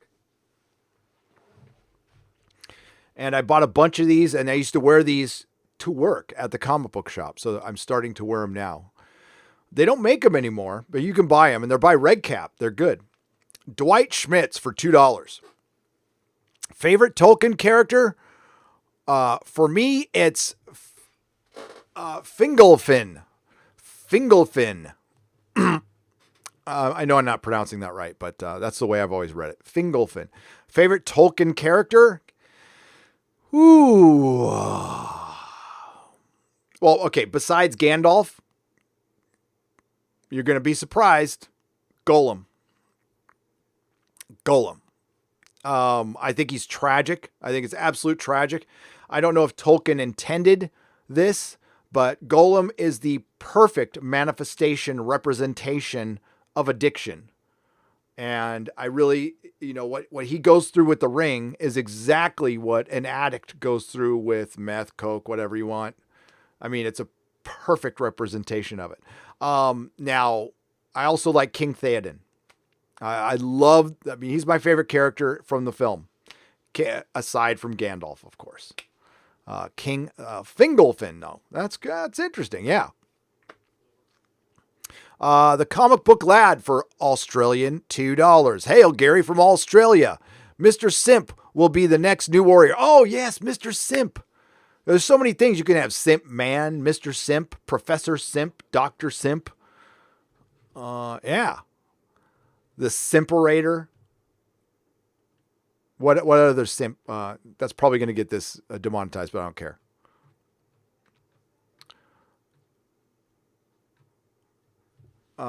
Sci-Fi Roundup for $5. Is it true that the new Doctor allowed the rise of the Cybermen and they eliminated the human race? Thanks for saving us from watching it. Yes, Sci-Fi Roundup, and I will be talking about that in my next video, that the Doctor allowed the world to end twice in one series, and she just walked away from it. She walked away from a planet that was destroyed environmentally because she thinks that planet deserved it, and Orphan 55, and she had to give us the worst lecture of all time. And then, yes, you are correct. She let the Cybermen basically destroy not just Earth, but the galaxy, the universe. Neon Gods for $1.99. Your thoughts on Jodorowsky's comic books?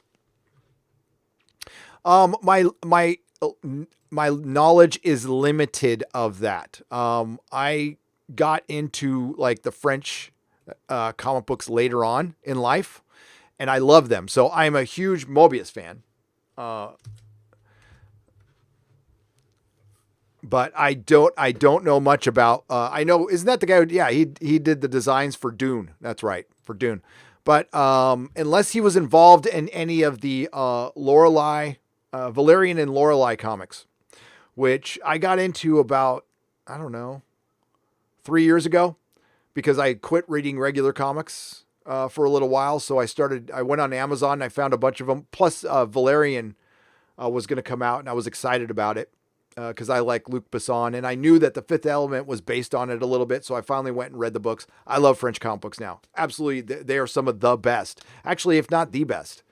The artists are amazing, and yeah, big fan of French comic books now. But it was after the shop. I was meat potatoes superhero fan. I'm snobby when it comes to my music and some of my art. But when it comes to comic books, Captain America and Falcon and Fantastic Four and Marvel Premiere and that was my shit. If Amber Turd gets locked up, do you think the poop problem? I'm gonna have to repeat that because we disconnected for a moment. Sorry, I don't know why it keeps doing that. That's my OBS for you. Sorry about that. Hey Gary, if Amber Turd gets locked up, do you think the poop problem in San Francisco will? It's your boy, Raid Shadows Legends. In the beginning of the video, or awkwardly shoved somewhere unnaturally wouldn't be right. I have no idea what you're talking about right there. I was talking about It's Your Boy Zach earlier, but just fill me in on what the context of that was, Cesario, because that might have been something I was talking about. And if it's a video game reference, over my head. I don't game. I will play The Witcher 3 for the first time, and that will be my first Twitch stream. Probably in a couple weeks. And it will be embarrassing because you will see why I don't game. Keep it up, says JC for $5. Thank you very much. I will keep it up. I will do my best. Damn it, I hate it when it disconnects. Love the channel. Hashtag RIP Doctor Who. Wonder Woman was great. Captain Marvel panders too hard. I would pay to see Rogue depower her and beat her down. Yeah, if they do a proper representation and Rogue comes in and beats the crap out of her, yes, hell yeah. Do an adaptation of Avengers Annual number 10, one of the greatest comic books ever made. Michael Golden at his absolute peak. Michael Golden, when he was at his peak, was the best superhero artist, in my opinion, probably ever. Now, he used to do like the Brian Froud type of art. He's like more of a fantasy artist. But if you read him in this, because he doesn't draw like he used to. If you read him now, in that time, right around when Avengers Annual 10 came out, oh God, his art was beautiful. I might have been born in California, but with the current political climate, you couldn't pay me to live there. Yuck, says Stephanie Littlepage for $5. Yep. Right now I'm paying for the privilege to live here and I'm not happy about it. Not happy about it at all. Darth Bredicus for $2. Green Lantern and Silver Surfer are my favorite heroes. Those are two damn good heroes and they're in my top 10, Darth Bredicus. Yep. I like the Galactic heroes, but their movies sucked for $2 more. Yes, they did. And the one movie I always wanted to see as a kid was a Silver Surfer movie. Never got it. Dome City Sandman for Canadian $2. Why is Brian Hibbs saying that CG is alt-right? Because that's what he thinks, Dome City. Brian Hibbs is a hardcore San Francisco leftist. I would say SJW. I would say absolute SJW. And a lot of retailers are. So that's why you have part of the problem. Comicsgate is a lot of things. It's not alt-right. It's not alt-right. It's anything but. But they say that about the Phantom Menace too, Dome City. As a matter of fact, they say that about me, which is laughable. I am not right. I am not alt-right. I don't think I'm right about everything. I'm not left. Like I said, I'm not left-wing and I'm not right-wing. But you guys are the wind beneath my wings. No, I'm a by-the-issue centrist person. I don't like taxes, though. Dave TK 1973. Love you guys. Here's money towards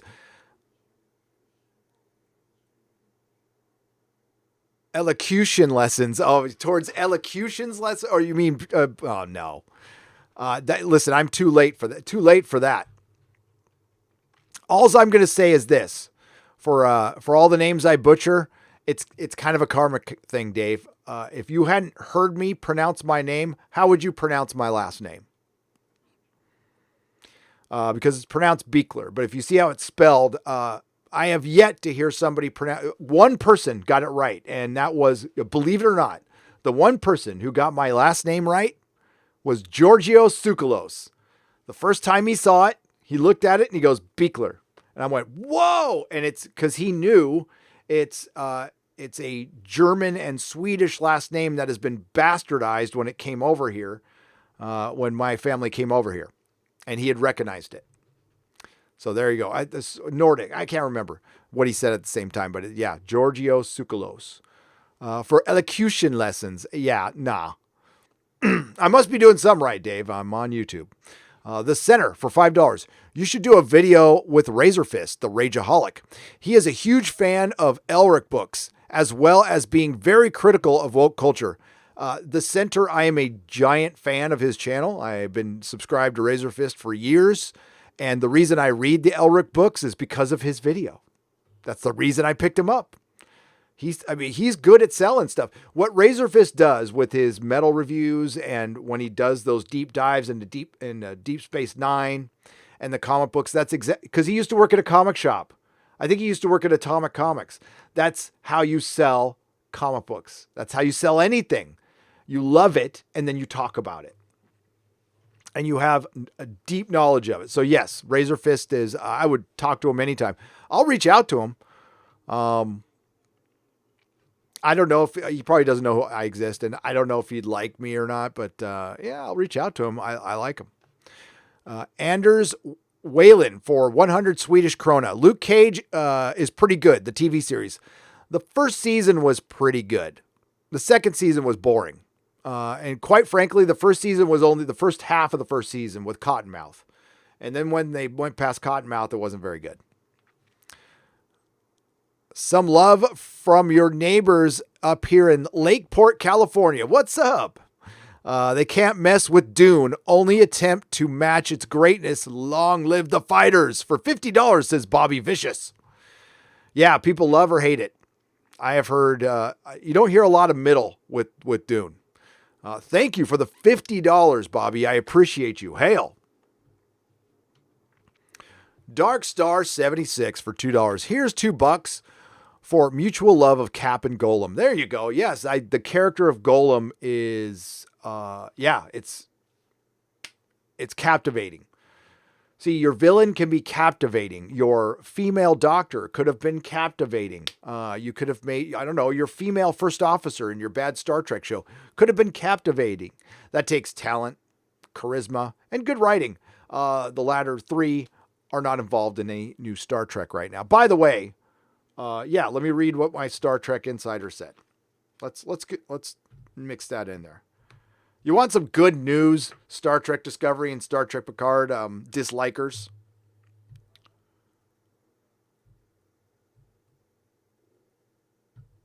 Let's go, and I'll read it to you.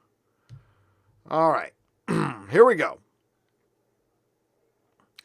My CBS guy said they will have to do emergency stuff not to default if income does not start. And no one has any interest in buying Simon & Schuster. Now, we're talking about Viacom CBS. The merger apparently was not completed, and it was dependent on being on sound financial ground. So I'll repeat, CBS guy said that they will have to do emergency stuff to not default if income does not start and no one has any interest in buying Simon & Schuster now. All Access had mass cancellations. After Picard, they bailed out. You know what? Worst time to have a streaming service that's reliant on people forgetting, because everybody has time to sit around and go, okay, what do I need to cancel? And I absolutely believe that.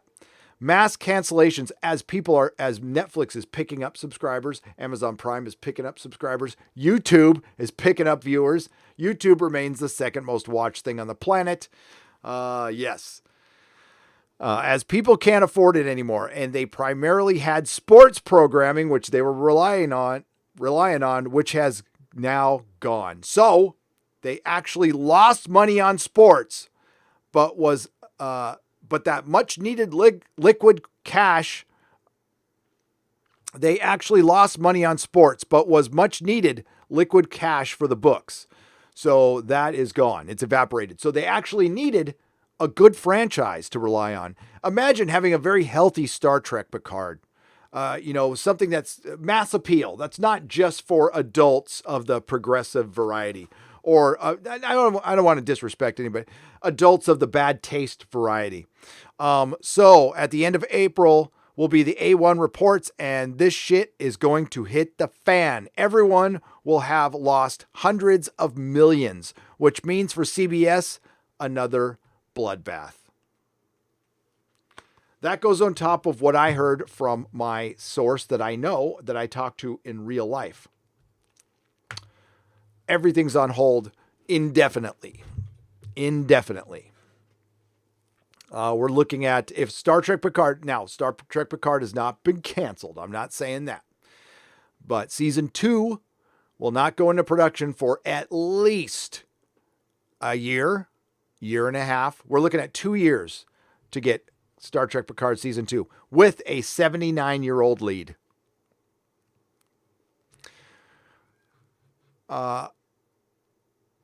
Sergeant Politeness is a member at the Geloja level. Welcome, Sergeant Politeness. I appreciate you. Welcome. And we've got Rebecca Gold. What's up, Ian? The Rebecca Gold channel has now 1,000 subscribers. Yes, due to you giving us a shout out and Dan from the Spacebook doing a live chat with us. So thank you, Gary. You are welcome. So the Rebecca Gold channel is a web series. That is somebody who's actually trying to make non-woke entertainment for the masses. It's won a ton of awards. It's actually good for a web series. It's actually good. Ian's a good guy. So please go check out his channel. Congratulations on 1,000 subs. Now, do you have your hours up? Do we need to get you monetized? Let me know, because that means we should probably do a live stream on your channel. You don't have to keep it up. That'll help get your hours up, because I did confirm that views and hours count for unlisted videos. They absolutely do. At least I'm pretty sure they do, unless I counted it wrong. I could be wrong on that. Josh Crunch for $4.99. No, the gender swap is more accurate to the book. It will introduce a bunch of continuity issues and power dynamics. There you go. So, Josh, that I did not know that. AFK Bard for $10. Most likely, Dr. Simp will be a supervillain trying to take over the world for the woman he lusts for after the woman he actually lusts for is an act. Wait, okay. To take over the world for the woman he lusts for after, who is actually a lesbian. I just get that feeling. Yes. You mean basically the entire work environment of the comic book industry, that the work wife ends up being a lesbian? Yep. And his sidekick villain will be the Blue Ball or Blue Balls. So it'll be Dr. Simp and Blue Balls. Boom her. So for $2. When they are modeling characters after Greta, it's woke. Who modeled a character after Greta? Oh, it was DC, right? Yeah, that is most definitely woke. Isn't the BBC giving her a series too? Yeah, that's pretty woke. I love it when I'll get it tomorrow. I'll get it the next day. Somebody will come and go, please give me the definition of woke. When you're modeling characters after Greta Thunberg, it's woke. When you derail your entire story because you want your female lead to just discover things, to just have powers, to just have knowledge out of nowhere, and you can't give her any characterization like being saved by somebody or being mentored by a man, that's woke. It's all freaking woke. Kevin Schoenfeld for $2. As a music snob, do you like ZZ Top? I mean, I don't mind them. I don't seek them out though. It's not a band I ever bought their albums or anything, but when the MTV music video came on back in the 80s, I watched it. Their older stuff is much better. I mean, it's all old now, but you know what I mean? Their early stuff. I should say their early stuff. But they're not bad or anything, but no, I like some of that bluesy rock, southern rock stuff. I do. I love Leonard Skinner. But yeah, I'm a music snob when it comes to, I like a lot of, I used to be that guy who liked bands that you never heard of. So, also love Daredevil 1 and 2. Your thoughts on season 3? Nah. Sergeant Politeness for $2. I thought it was good, but he wasn't in the costume the whole series. It felt like it regressed quite a bit. I liked the portrayal of Bullseye a little bit, but he was kind of, I don't know, man.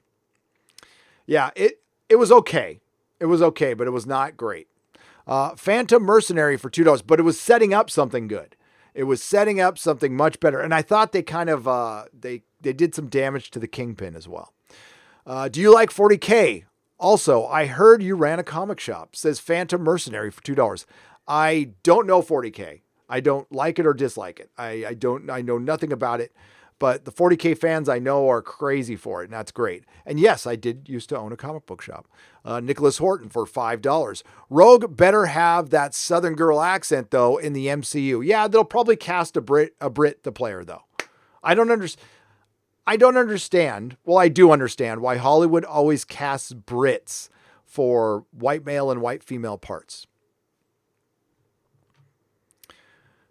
Adam Wolford for $5. I like Brits. I do. I love Brits. And Henry Cavill's a great Superman.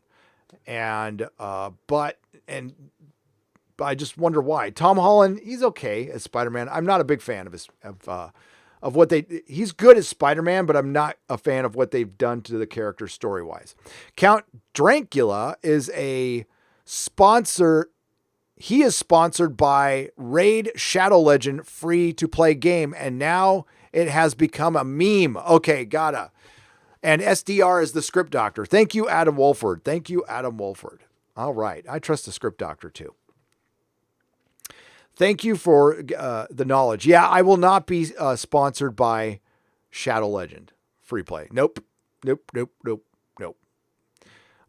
If Audible calls me back, they reached out to me, but I think everything's on hold now. I will, because I use Audible. I love Audible. So I will happily sponsor Audible. But this other thing I'm doing, it could be a semi-creative endeavor. We'll see. Theta Sigma for $10. Sending some surplus money, love. Again, thanks for the live streams. Theta, thank you. I appreciate it. It is appreciated. I need a sip. Yes. Atomic Portal for $2. Hey, Gary. Did I read that one? That must have jumped on me. Did you see, have you seen Drinker's latest video? I read that one. That's interesting. I wonder if anything's jumped on me. I'm going to have to go back up now. Hang on, guys. Just a mo. Yep, they certainly did.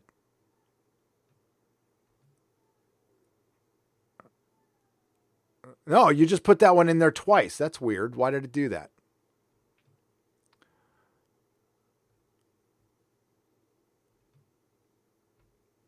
All right, going back down. Oh, did I miss one? Okay. Sorry about that, folks. Give me just a second. AFK Boom Her. Phantom Mercury. There we go. So Atomic Portal asked me if I've seen the Critical Drinker's latest video. If it's one after Gotham High, I have not seen it, and I will see it today. I wonder why I didn't get a notification for it then. That's been bugging me. That's been happening. That's some BS. So I'm not getting notifications for Doomcock at all, like for anything. And now I'm getting multiple emails. I mean, DMs, emails, most I've ever gotten, which is somewhere around 20. Okay. That's a lot of people telling me they're not getting my notifications for live streams. So I'm going to have to do that spiel again in the beginning of my videos, and I'm going to have to do it here. So I apologize. I tried to refrain from it.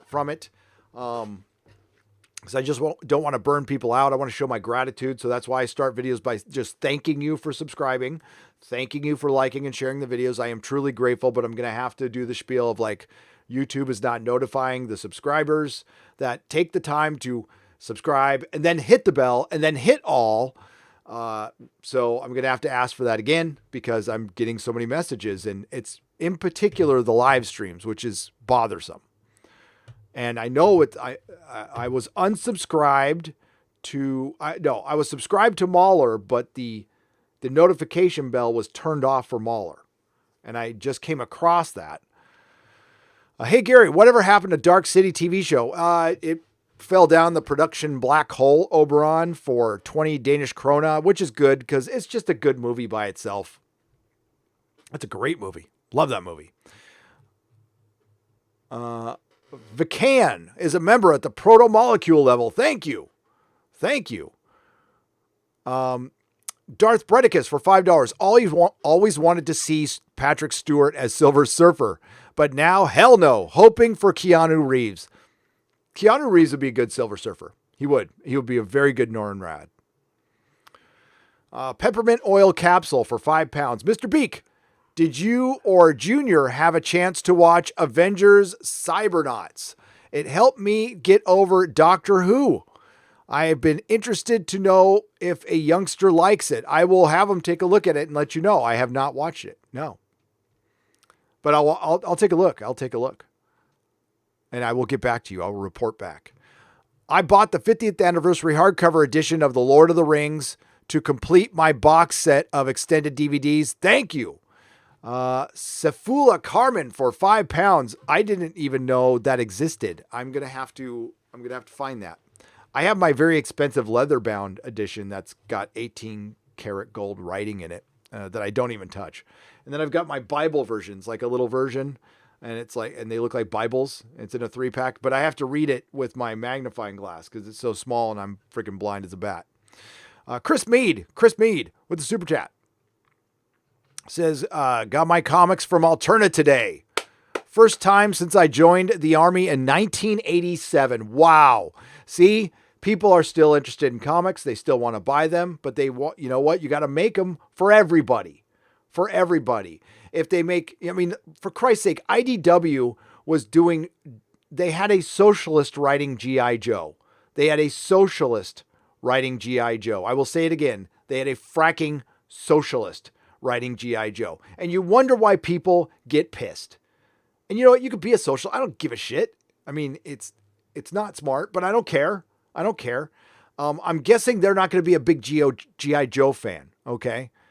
That's why I wouldn't want like a G.I. Joe writer taking on like Transmetropolitan. I'm just thinking something, not that they would do that, but you know what I mean? There's a wheelhouse for some writers. Now, some writers can write anything. That's a rare gift. If you could just write anything.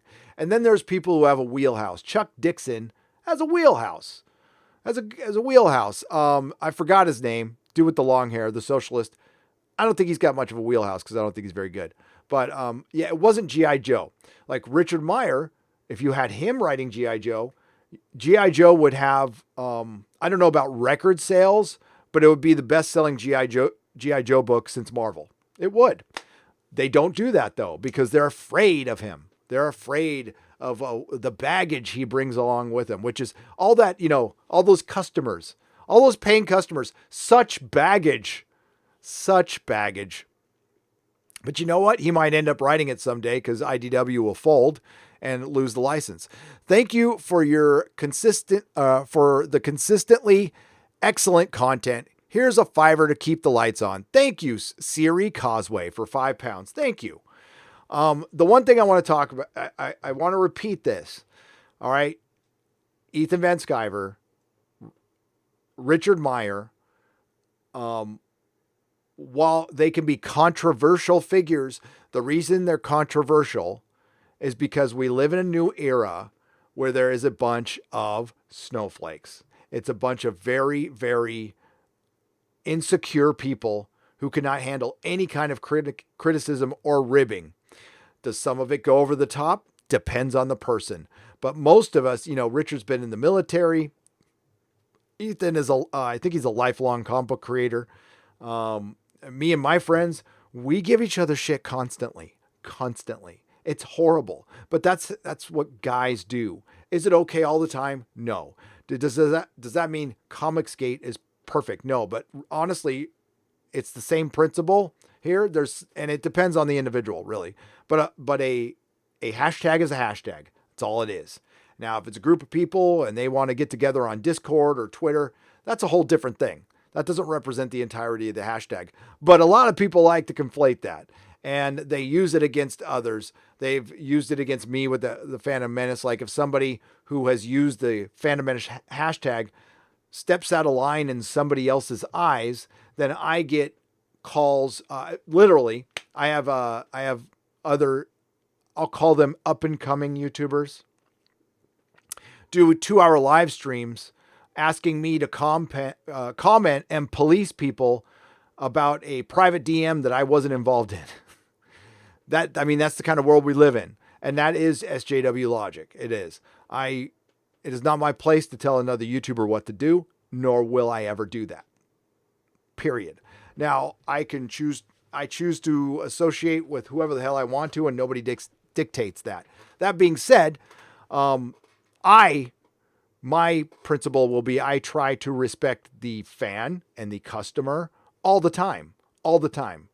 And, the customer, when they are paying a customer at your shop, they're always right. It's a different situation here. Somebody gives a super chat and says, F you. Thanks, but doesn't mean they're right. Maybe sometimes they are, though. That's where we're at, though. Thank you, Siri. And Snark Boojum for 379 rubles. Dune is an interesting book. Great fantasy, Game of Thrones level of intrigue, but also mentions of certain Yahtzee dictator and his likeness to the main hero. Got you. Okay. Gotcha, Snark. Yeah, they'll probably end up changing that, my guess. Ollie W for $1.99. Hi, Gary. My Twitter is the O'Leary for the DM. Gotcha. Thank you.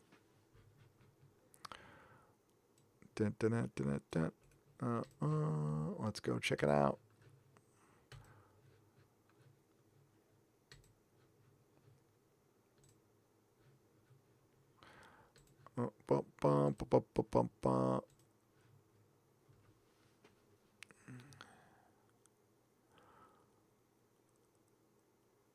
Okay. So, the O'Leary received an email from, is this from the BBC? Or this media is hidden okay. Hi, Gary. Just received this email from the BBC, and frankly, I don't trust Twitter to actually send the tweet I sent you earlier today. My dad and his partner work in TV, and they both spent time in Doctor Who, specifically, I won't say what show, a show, and certain other shows that I'm not going to mention here for their protection. They tell me that the BBC are in serious trouble right now, and some big changes are being talked about. What that entails, we can only guess, but this email to fans is surely the start of it. Hope you and your family are well. Thank you very much. So it looks like, yes, the BBC is in serious trouble. I can absolutely believe that. I don't want to mention the shows that he worked on. I don't want to get him in trouble. Yeah, and be really careful, folks. If you want me to read a message or something on out loud on the live stream, I'm going to read it. So I can't edit this stuff. So if there's certain information you want to leave it out, because if you ask me to read something, I'll read it. I'm going to read it all. And yeah. So I'm going to edit that stuff out for you, because I don't think you want that out there. But so I don't know what was the email though. So you just received an email from the BBC, and frankly,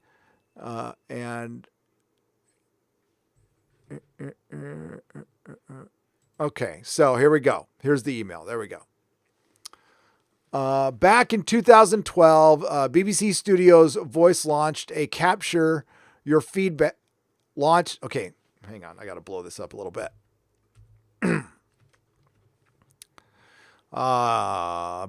Back in 2012, BBC Studios Voice launched to capture your feedback on the content that's important to you. We really appreciate your loyalty and time you have given to help shape the content you know and love. Now, it was 2012 when everything started going sideways with the BBC, by the way. There was a change of leadership, and you guys all know that. Since launch, the ability of capturing the voice of our audience has evolved, which has led to taking the hard decision to close the BB Studios voice panel on Friday, the 29th of May, 2020. Surveys will still run until May 29th, with the last prize draw for those who participate taking place. So it's basically a thing to mine information. That's all this is. They're taking your feedback, and I'm sure they listen to some of it, but this is to mine information. And they're offering prizes, I'm guessing. Okay. Following the last prize draw, in line with General Data Protection Regulation, GDPR, all personal identifiable information, PII, will be permanently anonymized. So they're getting rid of it. So they got in trouble too.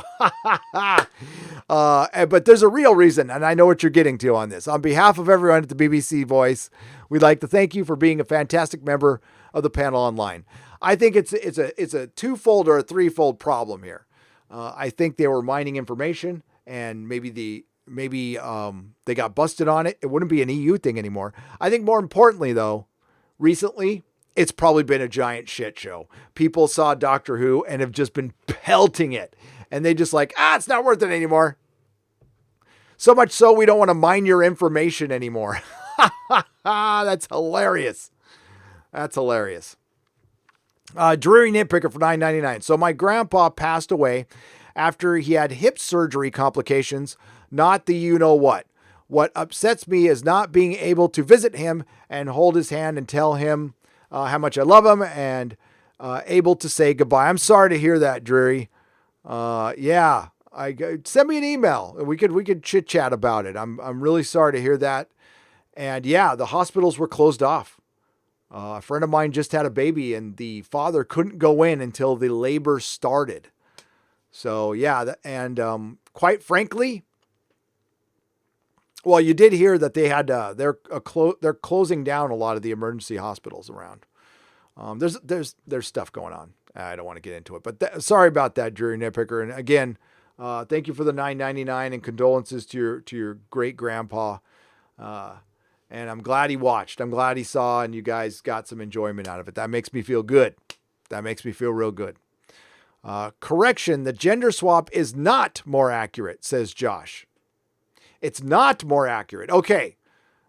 So the gender swap, according to Josh, the gender swap in Dune is not more accurate. And that contradicts stuff I've saw on Twitter, but Twitter is not the world. Twitter is dumb. Extreme Aussie guy for, Tom, if you're still out there, chime in. Is the gender swap accurate to the books, or is it not accurate to the books? Extreme Aussie guy for $1. Thank you, Extreme Aussie guy. I appreciate it.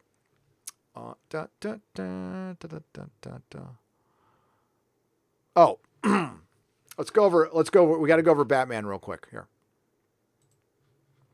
Batman real quick. Bounding into comics. What time we got? Ooh, Jesus. I've been rolling a long time here.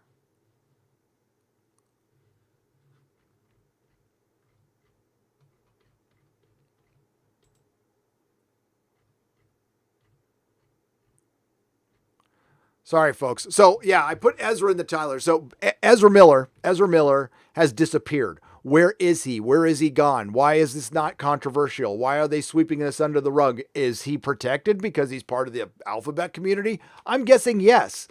There hasn't been a word on his movie, and I can just say this with absolute certainty. If you release an Ezra Miller Flash, it will bomb. It will flat out bomb. People don't like him that much anyway, especially your cis, male, able-bodied comic book fan that you can afford to chip away at will not go see that. I know DC fans are hardcore, but not even the Snyder Cut guys are going to defend Ezra Miller as Flash. It was the worst decision ever made.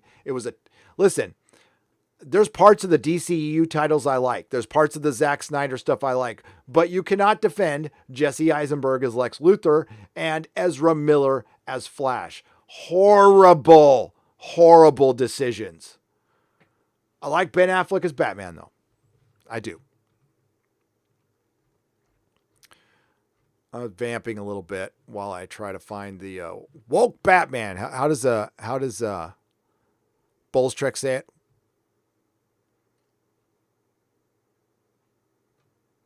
So apparently it's Jeff Johns who brought down Zack Snyder's Justice League.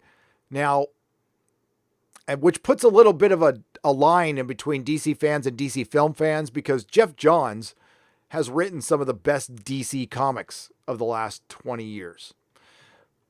His knowledge of DC is second to none, but I just don't think he's made for Hollywood. I just flat out don't think he's made for Hollywood. Yeah, it says it right here for Ezra. Ezra's not under investigation. Not under investigation. Do you believe that crap? So we all know why. We all know why. Sorry, I'm getting my other article up.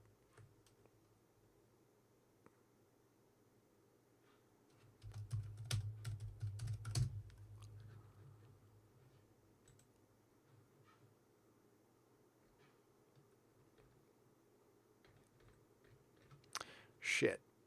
Sorry, folks.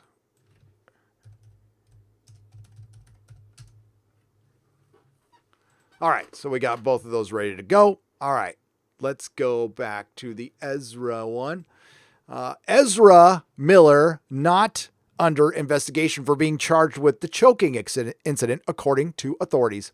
Flash actor Ezra Miller is in the middle of a firestorm since a video of him choking and wrestling a woman to the ground went viral.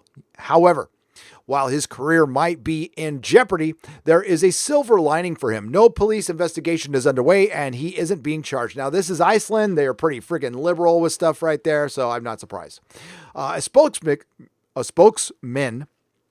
for the Reykjavik Metropolitan Police, Gunnar Runar Schwiegenberger, told The Wrap no injuries were reported by anyone. Cops weren't called to the scene, and Miller isn't under criminal investigation or facing charges. Now, the question I will put to you in the chat. He wasn't even arrested, according to Schwiegenberger, who said no one was arrested or anything. Okay, so the question I put to you in the chat. Should Ezra be canceled? Would you cancel Ezra? Now, I'll give you my opinion. I don't want him as Flash. I hope his Flash is canceled because he sucks at his part. What he did was horrible. I don't know if that woman was pregnant or not. I don't care. But I think he should apologize. I think he should pay some kind of consequences, maybe lose a role. But you mean canceled as a person, as an actor? No, I hate that. I hate all of it. Now, unless you're like Harvey, that guy Harvey, and you commit crimes, then yes, absolutely. Individual basis. But I will bring up again, Roseanne. Roseanne Barr should be working right now. She should absolutely be working. I don't give a shit what her joke was. I really don't care. James Gunn, I won't hang out with that dude. I wouldn't sit down and have coffee. Those are some really weird jokes that I think require investigation, maybe. Yeah. But if he's cleared, then bad jokes aside, I think he should be able to work. I don't like the guy. I don't like the jokes. But just because I don't like the jokes doesn't mean they shouldn't exist. I'm free speechy like that. But those are bad jokes and none I would ever make. Ever make. And I think it's weird that you make them. I do. I think that's very, very weird. That being said, I'm not a big fan of the whole canceling people, especially, but fair is fair, even though we know life isn't fair. And we know that if you or I did what Ezra did, we'd be canceled. My YouTube channel would be canceled. Absolutely. If I got caught on video, and it doesn't matter if I had 1,000 subscribers, 500 subscribers, if YouTube caught wind of it, they would cancel the channel. in a second. So, yeah. Now that goes, is he being protected? Yes, for a lot of reasons. He's an actor. He's, well, supposedly rich. And he's protected by the alphabet group in Hollywood, which does not count the alphabet group in the real world. We're talking about the Hollywood elite alphabets, which is a political organization. And then there's the alphabets who are in real life, who are just individual people who are absolutely welcome here at all times. And yes, somebody brought up earlier in the chat that why does Brian Hibbs think Ezra, or no, I almost said Ezra Miller, Richard or EVS or CG is alt-right? Now, and I said that that's his politics. Now, I haven't seen that quote anywhere. I wouldn't be surprised if he said it. And I'll look for the quote to back up that information.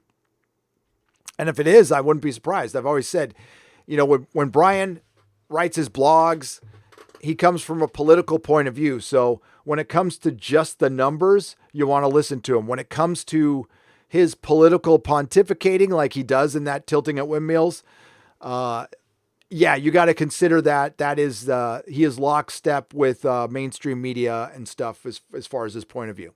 That's all you got to keep that in mind. So comic book numbers, good. When he starts opinionating, I disagree with him on most things. All right, now we're going to get to Batman.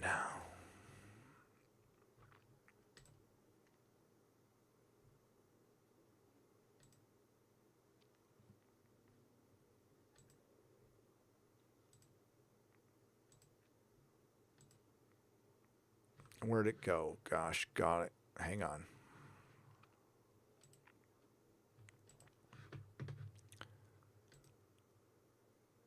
That's what I wanted. There we go. Now this one we got to go over. And we've talked about Dune a lot. And I think the consensus is if you like the book, you're going to probably give it a chance. And you're probably going to look past any wokeness. And it's going to be, really, if you've read the book, you know what Hollywood will take and manipulate and try to make woke. Or it might just be poorly timed. But I think, the script doctor, Andre, and Robert Meyer Burnett have all said it's not woke. It's got mass appeal, and that remains to be seen. Now, the question is Batman going to be woke? And people have been fighting on this one, saying, no! We've got Chris Nolan's Matt Reeves, handpicked to do the Batman. And while I'm excited for this movie, I don't like that costume. I don't like the collar. I don't like it. I flat out don't like it. I thought the Catwoman costume looked great. But it remains to be seen. Maybe that's an early version of it, and it could be better. Now, Matt Reeves' Apes movies, Planet of the Apes movies are pretty good. I like them. I do.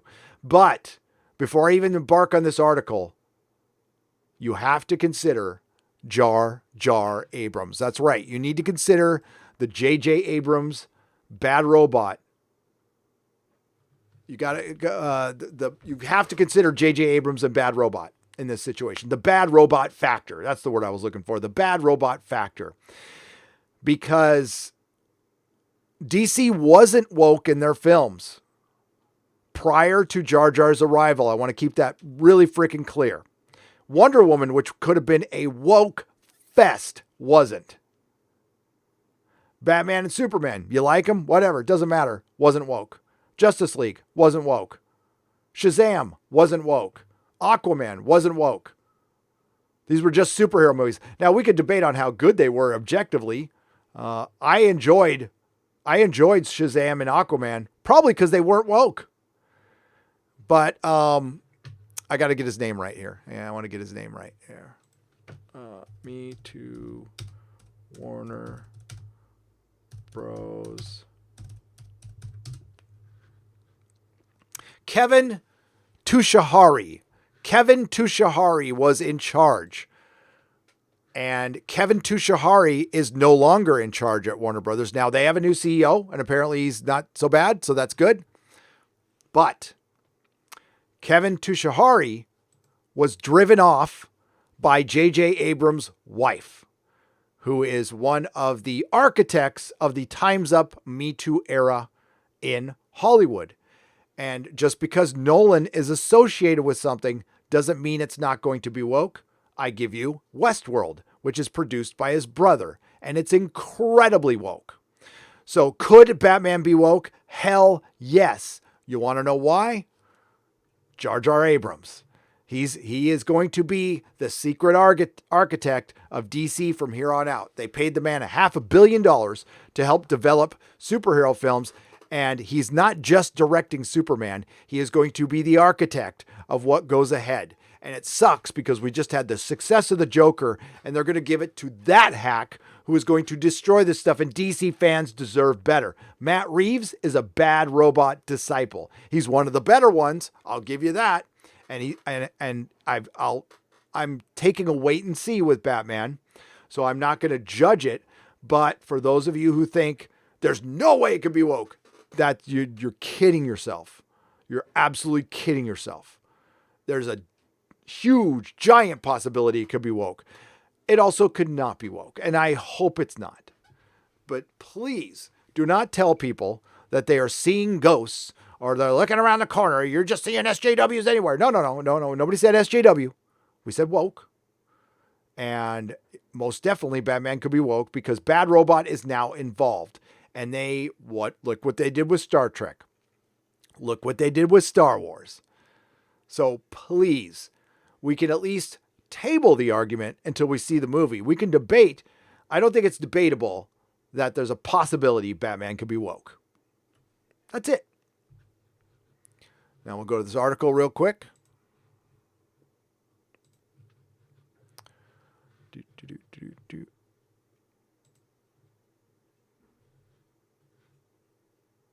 And thank you, JB Augustine at Bounding into Comics. Director Matt Reeves says the Batman will have a humanist bent like his other films. Now, Cosmic Book News took humanist to mean communist. There are other definitions that, now, do I think this is kind of well, I don't know. I mean, to some people out there, customer service is a dog whistle for the alt-right. So, I mean, is humanist a dog whistle for communist? I don't think that's a bad question to ask. I don't know.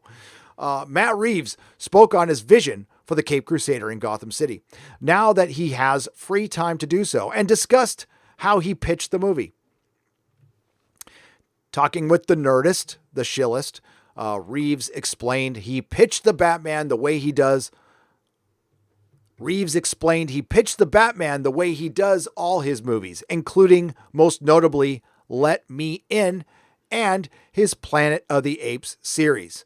Now, Let Me In, is that the American remake of Let the Right One In or something like that? Yeah.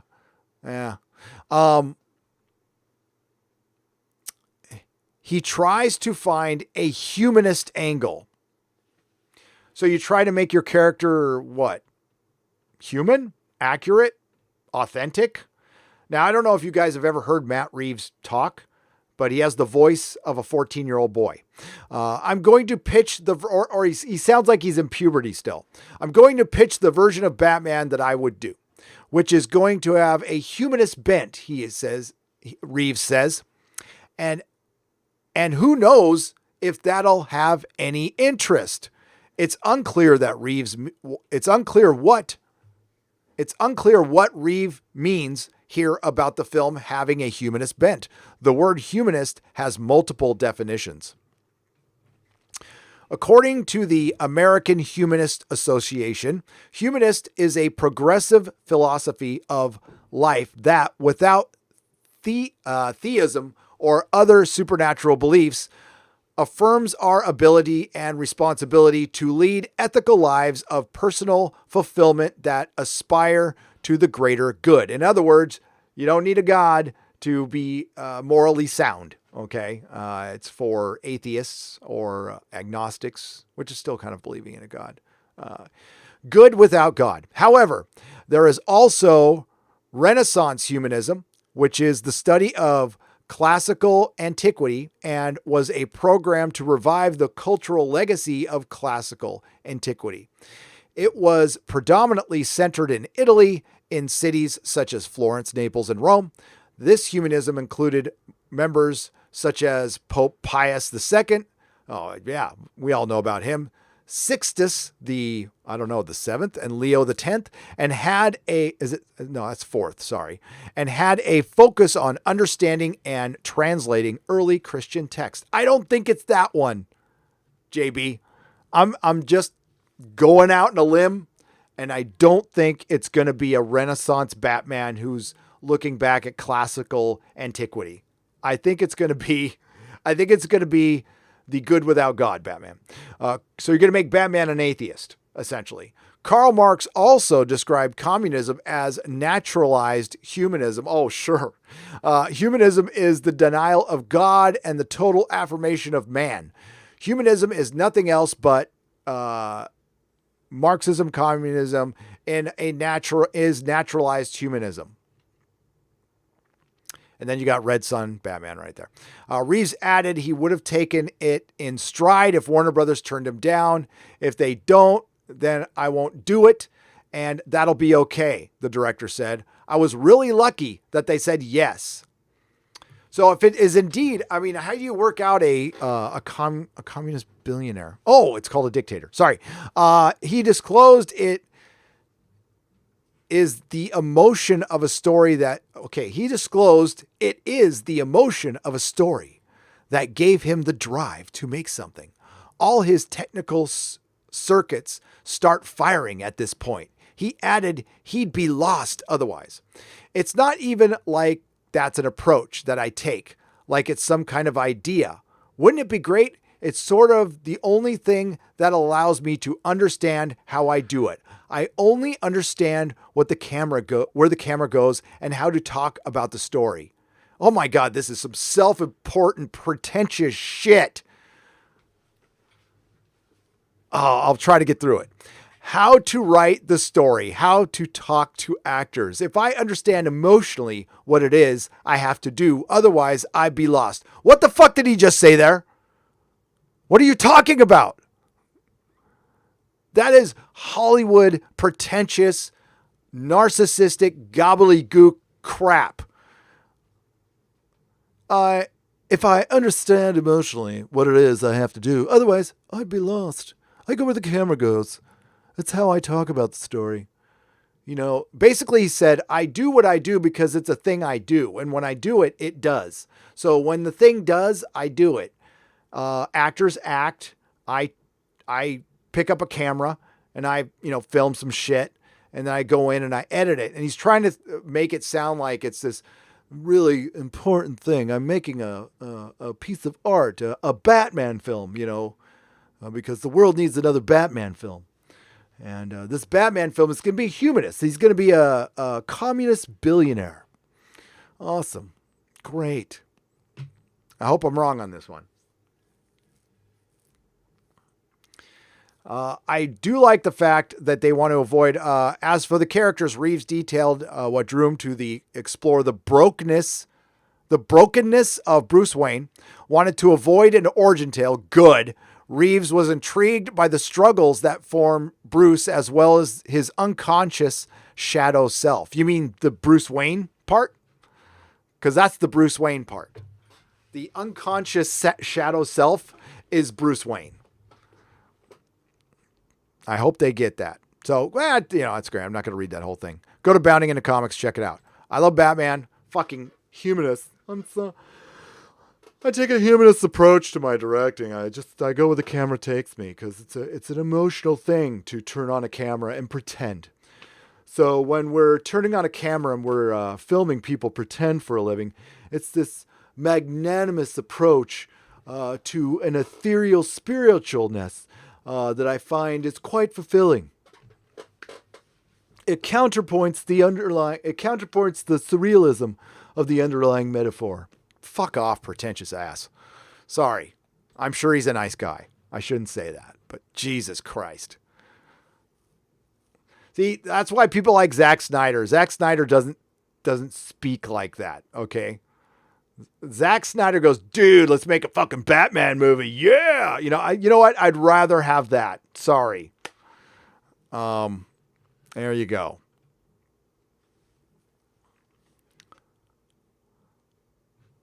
Atomic Portal, you don't need to apologize. It's all good. He says, sorry about that, Gary. I was on the phone. It's all good. I forgot what I was going to say, but here's my money anyway, since Dents Manson for $4.99. Awesome.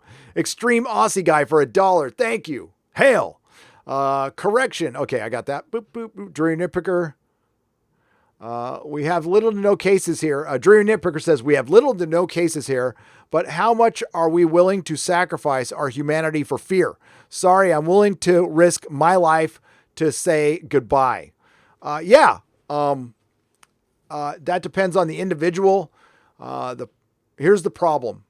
I can talk about the problem, but I'm not going to talk about the issue. The problem is we do not trust our institutions, especially the media. The media has broken the trust with the public by constantly being partisan, by being childish, by lying, being caught lying, and they continue, and they help other people lie. And they do this because it brings in money, because they go for that built-in audience that doesn't grow. It's kind of like the comic book industry. They're playing to their base right now. And this is the first time in my life we've actually needed the media. We actually effing needed them.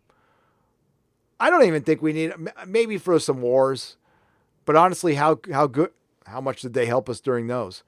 But this time we need them. We need them to be accurate, and we need them to question. We need lots of questions. And right now, all I see is people asking the right questions. Fuck the media. Herminio for Hernandez Jr. for $2. Just finished reading The Long Halloween Epic. It is epic. It's beautiful. It's a beautiful story. Jeff Loeb. Yes. Oh, criminy. Adam Wolford.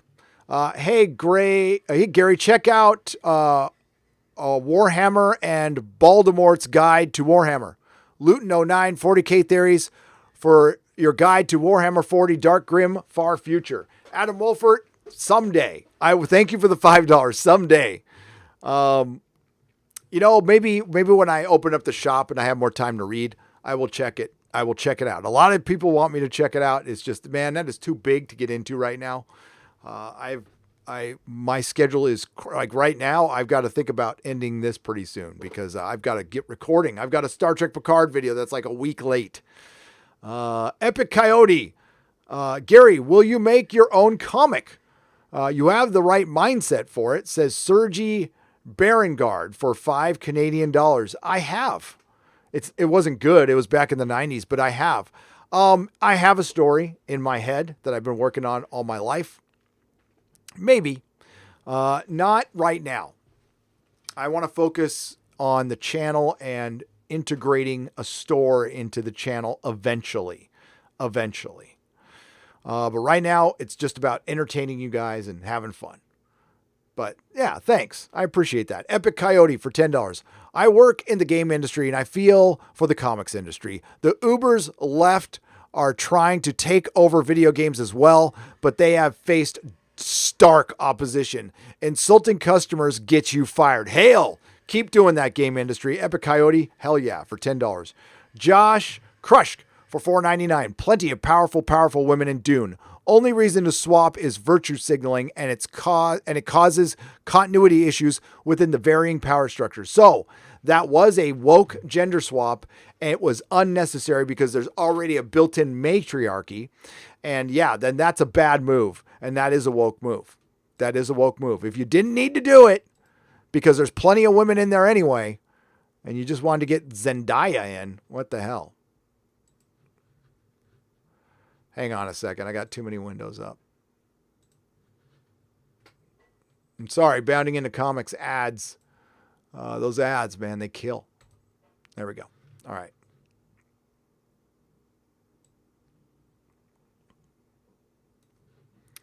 Saruin of House Roundhead for $5. I think J.J. Abrams is a guy that makes content that leaves you with a bunch of unanswered questions that not even J.J. can answer. Don't you agree? Yes. He does. That's Mystery Box. He thinks the answers to the questions aren't important. He thinks the characters are important and the journey's important, which is great. Okay.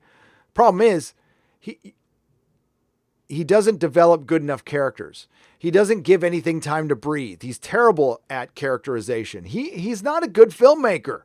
He's just not. If he directed a movie with strong oversight and somebody else wrote the movie and he had no say in the script, I think he could probably put together a pretty decent film. But he's too big for his britches because why? Why? What has he fucking done? Super 8 sucked. Mission Impossible 3, forgettable. I'm sure it's good. I know some of the people like the Ethan Hunt movies. I think they're just, they're okay. All right. They're not terrible, but they're all right. Star Trek 2009 was probably his best film, and it did the most damage. This wave of social justice and woke ideology in entertainment is disturbing. I hope and pray to God that conservatives can create compelling entertainment, and content that pushes back hard enough on Hollywood and its evil philosophy. Baptist 702, thank you for the $49.99. What we need is a balance, okay? We need the fact that if some Christians and some conservatives want to work in Hollywood, they should be allowed to. They should be allowed to freely express themselves without any political bigotry. In turn, they got to show the same respect. But right now, they are being discriminated against. Period. Christians and conservatives are discriminated against in Hollywood because they've been demonized and vilified by lunatic adult pretenders. Crazy, lunatic, sociopath, narcissistic, pathetic, insecure meat puppets who cannot handle. Look at them right now. Go look at the Tim Pool video and you see these people just melting down under lockdown. I mean, like you're in a freaking beautiful house. You got all the money in the fucking world. Oh, you can't travel to France. You can't go to Cannes. I don't give a shit. Now, you have every right to that money, and I'm glad you earned it, and that's awesome, but act like, you're just showing people for what you are, and you're going to damage your brand. You know what? Representation has really let Hollywood down, because they've let too many of these, like Ezra Miller's a joke. Guy's a joke. Yeah, okay, so I'm going to cash, and listen, you're not normalizing anything if you have Ezra Miller doing his Rocky Horror impression, putting on fishnets and high heels. There's a place for that, but if you're going to do a Flash movie, table that stuff for a little while. I wouldn't hire him personally. If somebody can't, if you do that in your own personal time, bless you. That's fine. I don't care. But if you're representing a family brand, some people aren't into that stuff, and it doesn't make them a bigot. They're just they're not into it. You could do it. That's fine. You can make your decision to do it. But then when I see Flash, I'm going to see Flash running with fishnets and high heels on. That's what I'm going to see. And it kind of breaks the verisimilitude. You know what I mean? That's all I'm saying. And you can do that stuff all day long. Go get your freak on in the Folsom Street Fair. I don't care. Gary, know why SF Public School can't hurt your sons? Their father is an Anthony Cumia fan. Their father? Hey, I'm an Anthony Cumia fan. I am an Anthony Cumia fan. I would love to have him on. That's a guy I'd love to have on.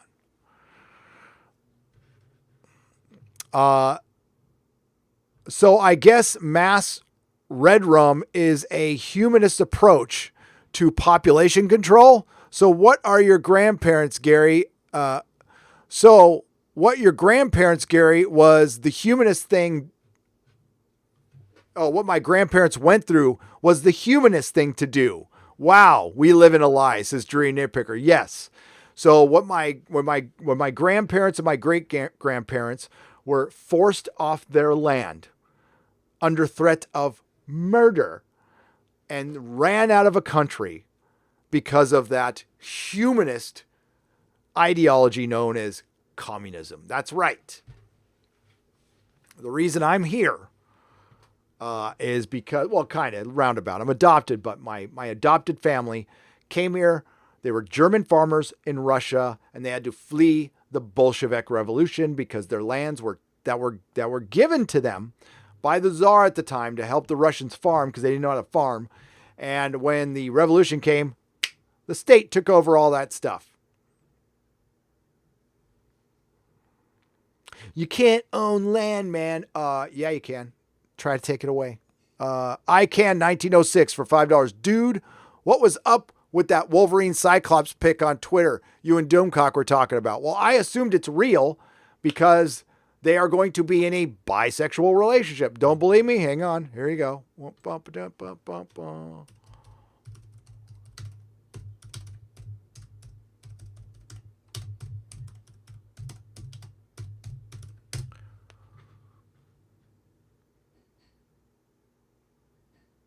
Now, I don't know if I thought it was real. It looked like a real comic book page to me, and I knew it was coming, but I can't say I know for a fact. So I did say real, but I'm not 100% sure.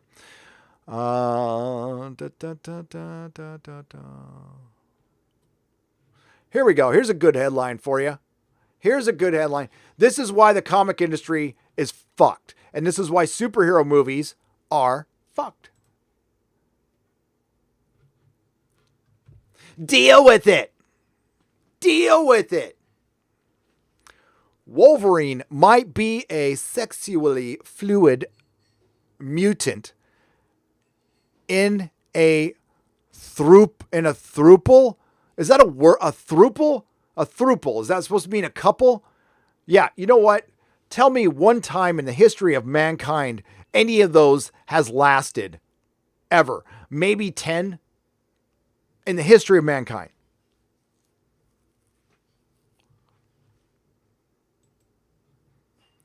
A new issue of X-Men suggests that thick-clawed Marvel superhero is hitting the sheets with Cyclops, and fans are losing it. There's drama afoot in the X-Men world, and this time it's about Sex-Men. Ooh, Sex-Men. Wolverine, Marvel's thick-clawed, perpetual pissed-off superhero who might be a gay man, or more correctly, a gay mutant, and fans are big mad. While there have been whispers and hints in the nerd network about Wolverine's, aka Lozen's, sexual orientation for years, actually there hasn't. There is amongst the fetish circles of fandom, which is your furries, which is your Raylos, which is your Tumblristas. Yeah, that does not represent, that represents about the same percentage of fans as the alphabet represents the actual population of this country. I would say 4%. 4%. Marvel has created a major stir with the X-Men hero as gay and bisexual and possibly even in a polyamorous relationship with Cyclops, aka Scott Summers, and instituted in a scene from the latest issue of comics, X-Men 7, released on February 26th. In the book, the X-Men are hanging in their retreat on a lunar island of Krakos, where reader sees Logan's bedroom is attached to Scott's and Jean Grey's boudoir via a connected door, like adjoining hotel rooms. The two have a suggestive exchange about Logan's body hair and how it makes it too hot for the covers when he sleeps, and Scott says while gazing into space that they continue to muse about the beautiful scenery, and Logan mentions Jean Grey in a bikini, and Scott replies Scott in a Speedo. To this, Logan flirtatiously responds, "Hey, well, who could say no to that?" I don't even want to read the rest of this. One tweet says SGWs cannot create anything original that customers want because they are consumed with the evil virtue signaling. So now they have made one of the most legendary comic book characters of all time, Wolverine, gay. If that is an evil, I don't know what is anymore. For fuck's sake, stop. So they use this against us because they're conflating that with this tweet thinks that all Alphabet members are evil. They are not evil. They are not evil. Alphabet members are not evil, so stay away with that shit. What is evil? What is evil is not the alphabet. Don't conflate. What is evil is the intention. The only reason they did it was it to normalize the alphabet community. That's what they'll say. But it was to get this response. It was precisely to get this response, to piss people off so you can go, ist, phobe, I'm right, you're wrong. I don't care if we just killed a character to do it. And yeah, and honestly, this has been out for a while. And the thing is, I didn't make a video on it because it's the alphabet community. You can't make videos on that stuff. I'll probably get in trouble for having a live stream talking about it right. Let's see if my live stream's still public. It is. Okay. All right. It is. Now, I don't have a problem with that community. My wife co-owns a salon. I see them as individual human beings who have every right to love whoever the hell they want to, as long as they're of age and it's of consent. Just like with any straight couple. And I'm not going to break out with my friends and all that shit because I don't need to quantify anything. They know me. And I don't have any hate, dislike, or anything. I will judge them individually. Are they an asshole or are they cool? As an individual. And I really don't give a shit where you put your junk. And I don't think it belongs in superhero books. I don't think you should sexualize superhero books, even though books are made for 30 or 40-year-olds. And it does destroy the character of Wolverine, just like it destroyed the character of Iceman. That shows you that Marvel Comics is dead. Because a company that gave a shit about one of their prize IPs, guess what? Let's see how much they believe in that shit. Marvel, make Wolverine gay in the MCU. I freaking dare you. I flippin' freaking dare you, and see what happens. And it's not because people hate the alphabet community. It's because Wolverine was one thing. He pined for Jean Grey. That's what it is. Wolverine is a mentor to the young women like Jubilee and Rogue. He's like a father figure.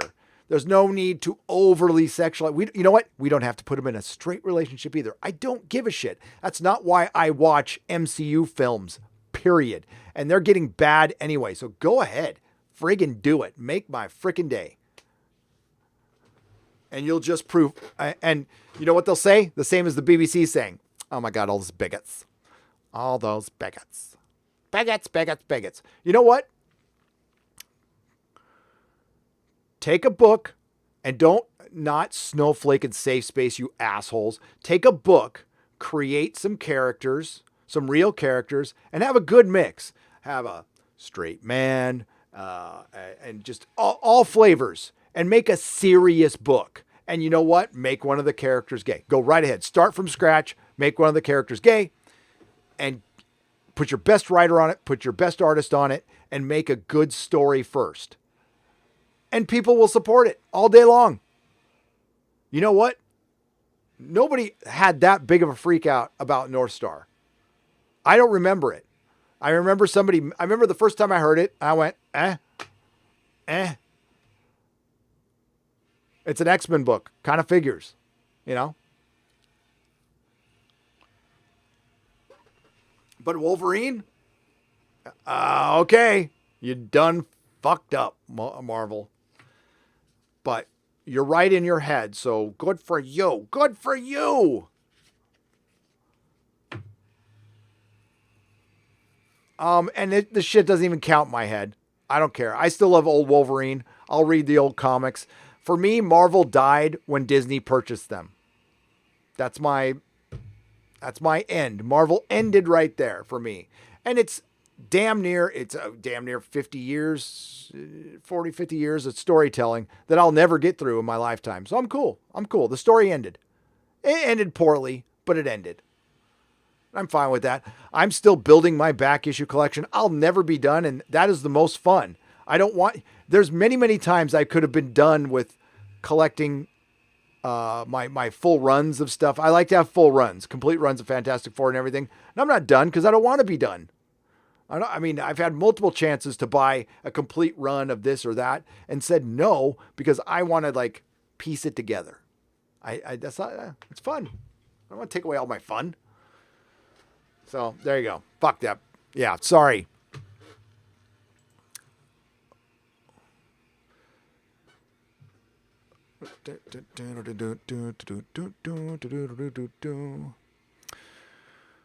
Ooh. Okay. I want your comic shop to be as exciting as New York Nathan's arcade back in the 80s. With so many comic shops on life support, can you avoid the same fate or not backlash from competing shops? I can succeed just fine on my own. Here's my plan. Buy the building. Buy the building. I don't care where it is. That's going to count. But if I own the building, which, that takes away most of the problems. Rent tends to be the biggest problem. Now, getting the customers in there, I got a platform. No problem. No problem. I will do shows from there, and I don't need to rely on new comic books. Now, if the channel falters, it falters. But, I'll always still have a couple people here, and that's the point.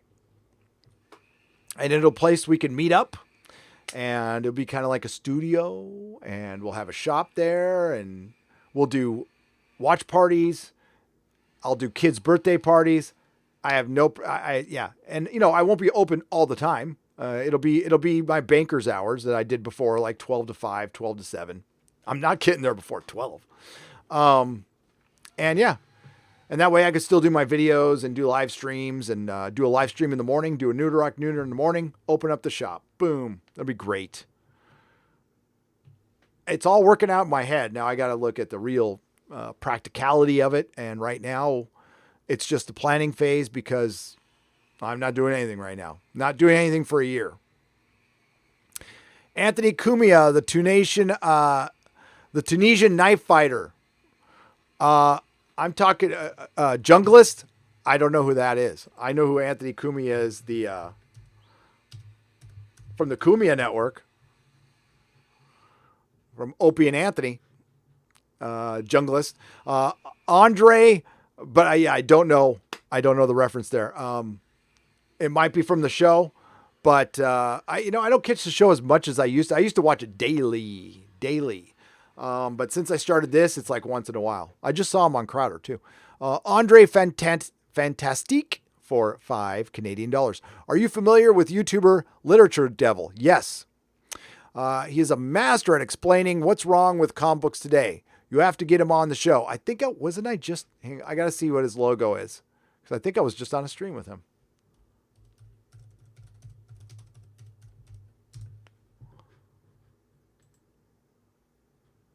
Yep. I was on Yellow Flash's stream with him.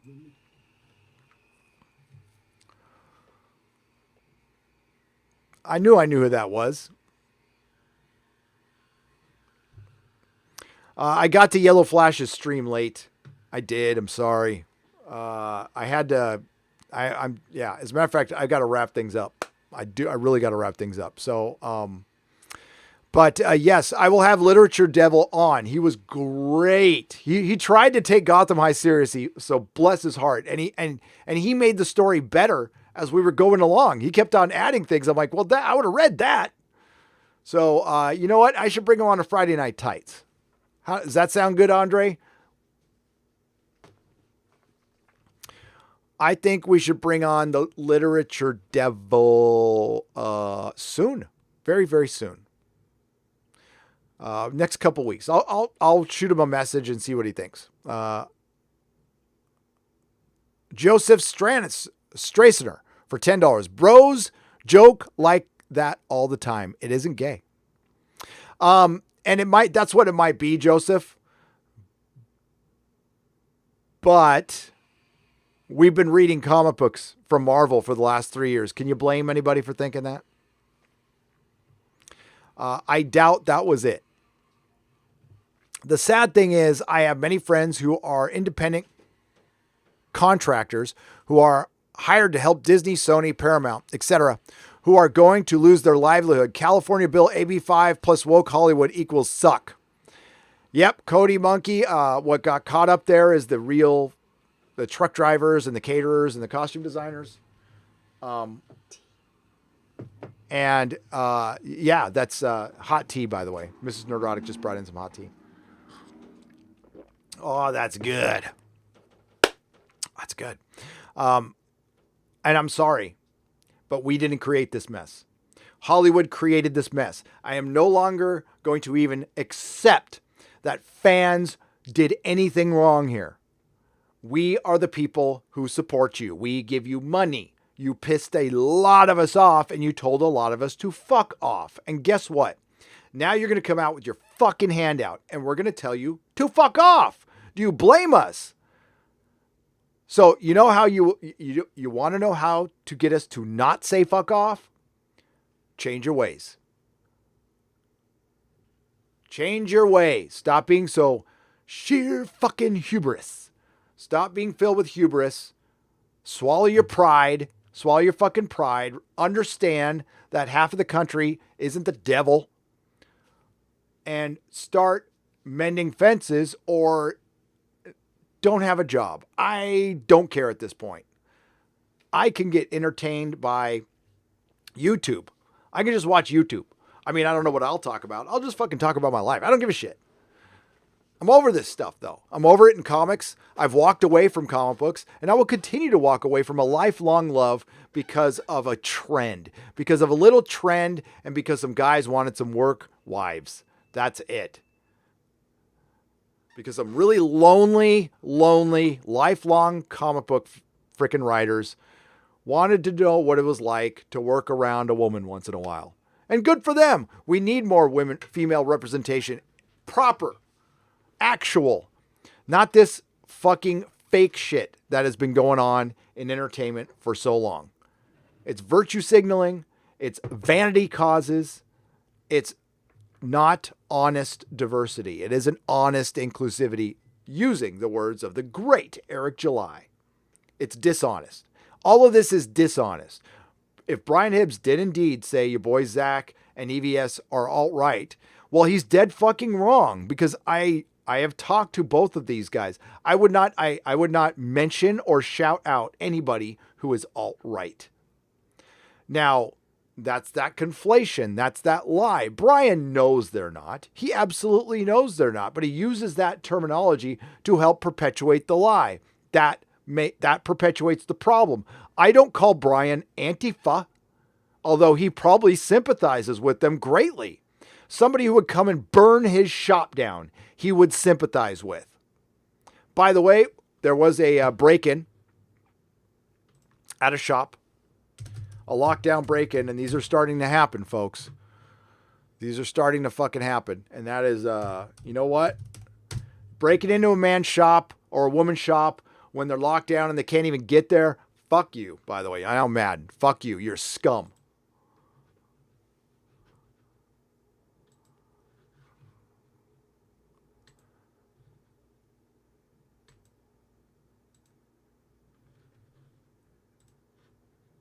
So, yep, my buddy Tommy Hogue got hit with a lockdown break-in, which sucks. Unbelievable. If you have the means, maybe go buy a gift certificate from him to help him buy a new door. Now, we know that the pizza place's door got shattered when EVS appeared at that pizza place because the Antifa, alt-left Antifa person decided to break that door. So we see what happens here. That's fucked up. That's $1,500. Maybe a couple thousand, depending. Yeah, those doors aren't cheap. It's pretty. Oh, look at that big old Ben Affleck fucking Batman. That's awesome. Now that's what you do with a comic shop. You put that in there. But yeah, sorry that happened. I'll put that link in the description. There. That's the Arsenal. I'll put that in there. All right, we're going to do a couple more, and I got to wrap things up, folks. It's been a fun one today. So if you want to support it right there. Mickey Etchinson for $2 says, I have to go. Love what you do. And thank you for being here. I have to go as well. Thank you very much. Kevin Schonenfeld for $2. Kumia is a total nerd. Contact him. I will. You know what? Fuck it. I will. I'd love to have him on. Rand Murray 82 for $10. Sadly, changing their ways requires humanity. You're right. I asked for that knowing the answer. We're not going to get it. So we're going to have to get our entertainment somewhere else. We're going to have to make our own shit. That's where we're at now. Unfortunately, we can't make TV shows or movies. So I'm going to continue to fight the fight there. But honestly, support independent comic books. And you know what? You don't have to love everybody in CG. You don't have to get along with everybody's CG. Go check out a couple of the books, okay? I could vouch for Cyberfrog. It's a comic book. It is a quality comic book that stands up with any professional comic book. And if any stupid hack professional out there tells you different, then they're just jealous or they're lying. And I would be honest with you. I'll tell you, Jawbreakers is pretty good. The art's magnificent by Malin. And the writing's pretty good. I enjoyed it. Would I have ordered something like this when I had my shop? No, of course not. I would buzz right by it because it would have an ad this big in previews. That's why Richard had to go to Indiegogo. Okay? And that's why he did the right thing. And he's getting better at it. And yeah, I'm also supporting stuff. Like Anna's a friend. I'm going to support Anna. And that's my prerogative to do that. So thoughts on, and I gave her $175 for the 3 covers. By the way, let's throw that up there real quick. I am a fan of Dynamite Entertainment. Okay. Yes, they have hired people like Gail Simone, and I don't like that, but it's not my place to judge them. Now, if you don't want to support them because of that, I'm not going to fight you on that one at all. I got you. I'm not going to carry, I won't be carrying any Gail Simone products at my store. That's for sure. Here we go. And she is up to $19,634. Now, some of this money goes to her. Some of this money goes to Dynamite. And Dynamite, I'm in a Dynamite comic. I'm in The Boys issue 23. I tweeted it. If you want to see it, it's on my Twitter. Yeah. So there you go. There you go. It's got quite a rack there. Quite a rack. So she's up to $19,634. She's got 340 backers. She's got 24 days left. That's great. That's freaking fantastic. So if you want to support Anna, go ahead. And if you don't, that's fine too. There you go. And I put the link in the description. So cheers. Congratulations to Anna. All right. Let's get the last couple here. Rand Mori, 82 for $10. Thank you again for the $10. Rand, thank you. Kevin, thank you for the $2. Mickey, thank you for the $2. Code Monkey, thank you for the $10. Joseph Strassner for $10. Thoughts on alternate distribution methods like those used by comic artists in Indiegogo? That's the future. I don't think you're going to be able to find a big company that's going to distribute comics anymore. I think that's just an old model that needs to go away. I think each publisher is on their own, and that might be the best way to go. Or you figure out a way to do it through Amazon and invite the devil in, but I wouldn't do that. I think it goes back to the old way, as they say in A Song of Ice and Fire, with the Krakens, with the Greyjoys. We'll do it the old way. We'll play the iron price. No, they're gonna publish on your own. What Peter Simeti is doing right now at Alternative that's actually your blueprint, your template that you should be using right now, which is he's going around Diamond. He prints on cheaper paper. He contacts the comic shop directly, and the comic shop's going to have to work harder. They're going to have to order from each individual publisher. Polly here. Hail Wolvergrinder. What's a good email to reach you, man? Be well, loco. Frodo lives. Frodo lives. ZenFit VOD for $4.99. Gary at nerdrotic.com. If you really, really, really need to get a hold of me, DM Mrs. Nerdrotic on Instagram. Follow me on Instagram. It's a good thing. If you follow me on Instagram, we do swag Sundays. And we give stuff away, like t-shirts and beanies. Oh, I put in Instagram. Oh, shit. That's dumb. Instagram. Instagram.com/nerdrotic. We'll do that again. There. Copy paste that. Do what you got to do. Go follow me on Instagram. And you could DM Mrs. Nerdrotic there, and that'd be good. According to Christy, for $1.49, she sends a phallic unicorn. Thank you, Christy. Thank you. Modalicious for $2. It took till the third season of Gotham to get woke. It did. And then it got silly woke. Gotham was silly to begin with, but I like some stuff in it. I did, but it went woke eventually.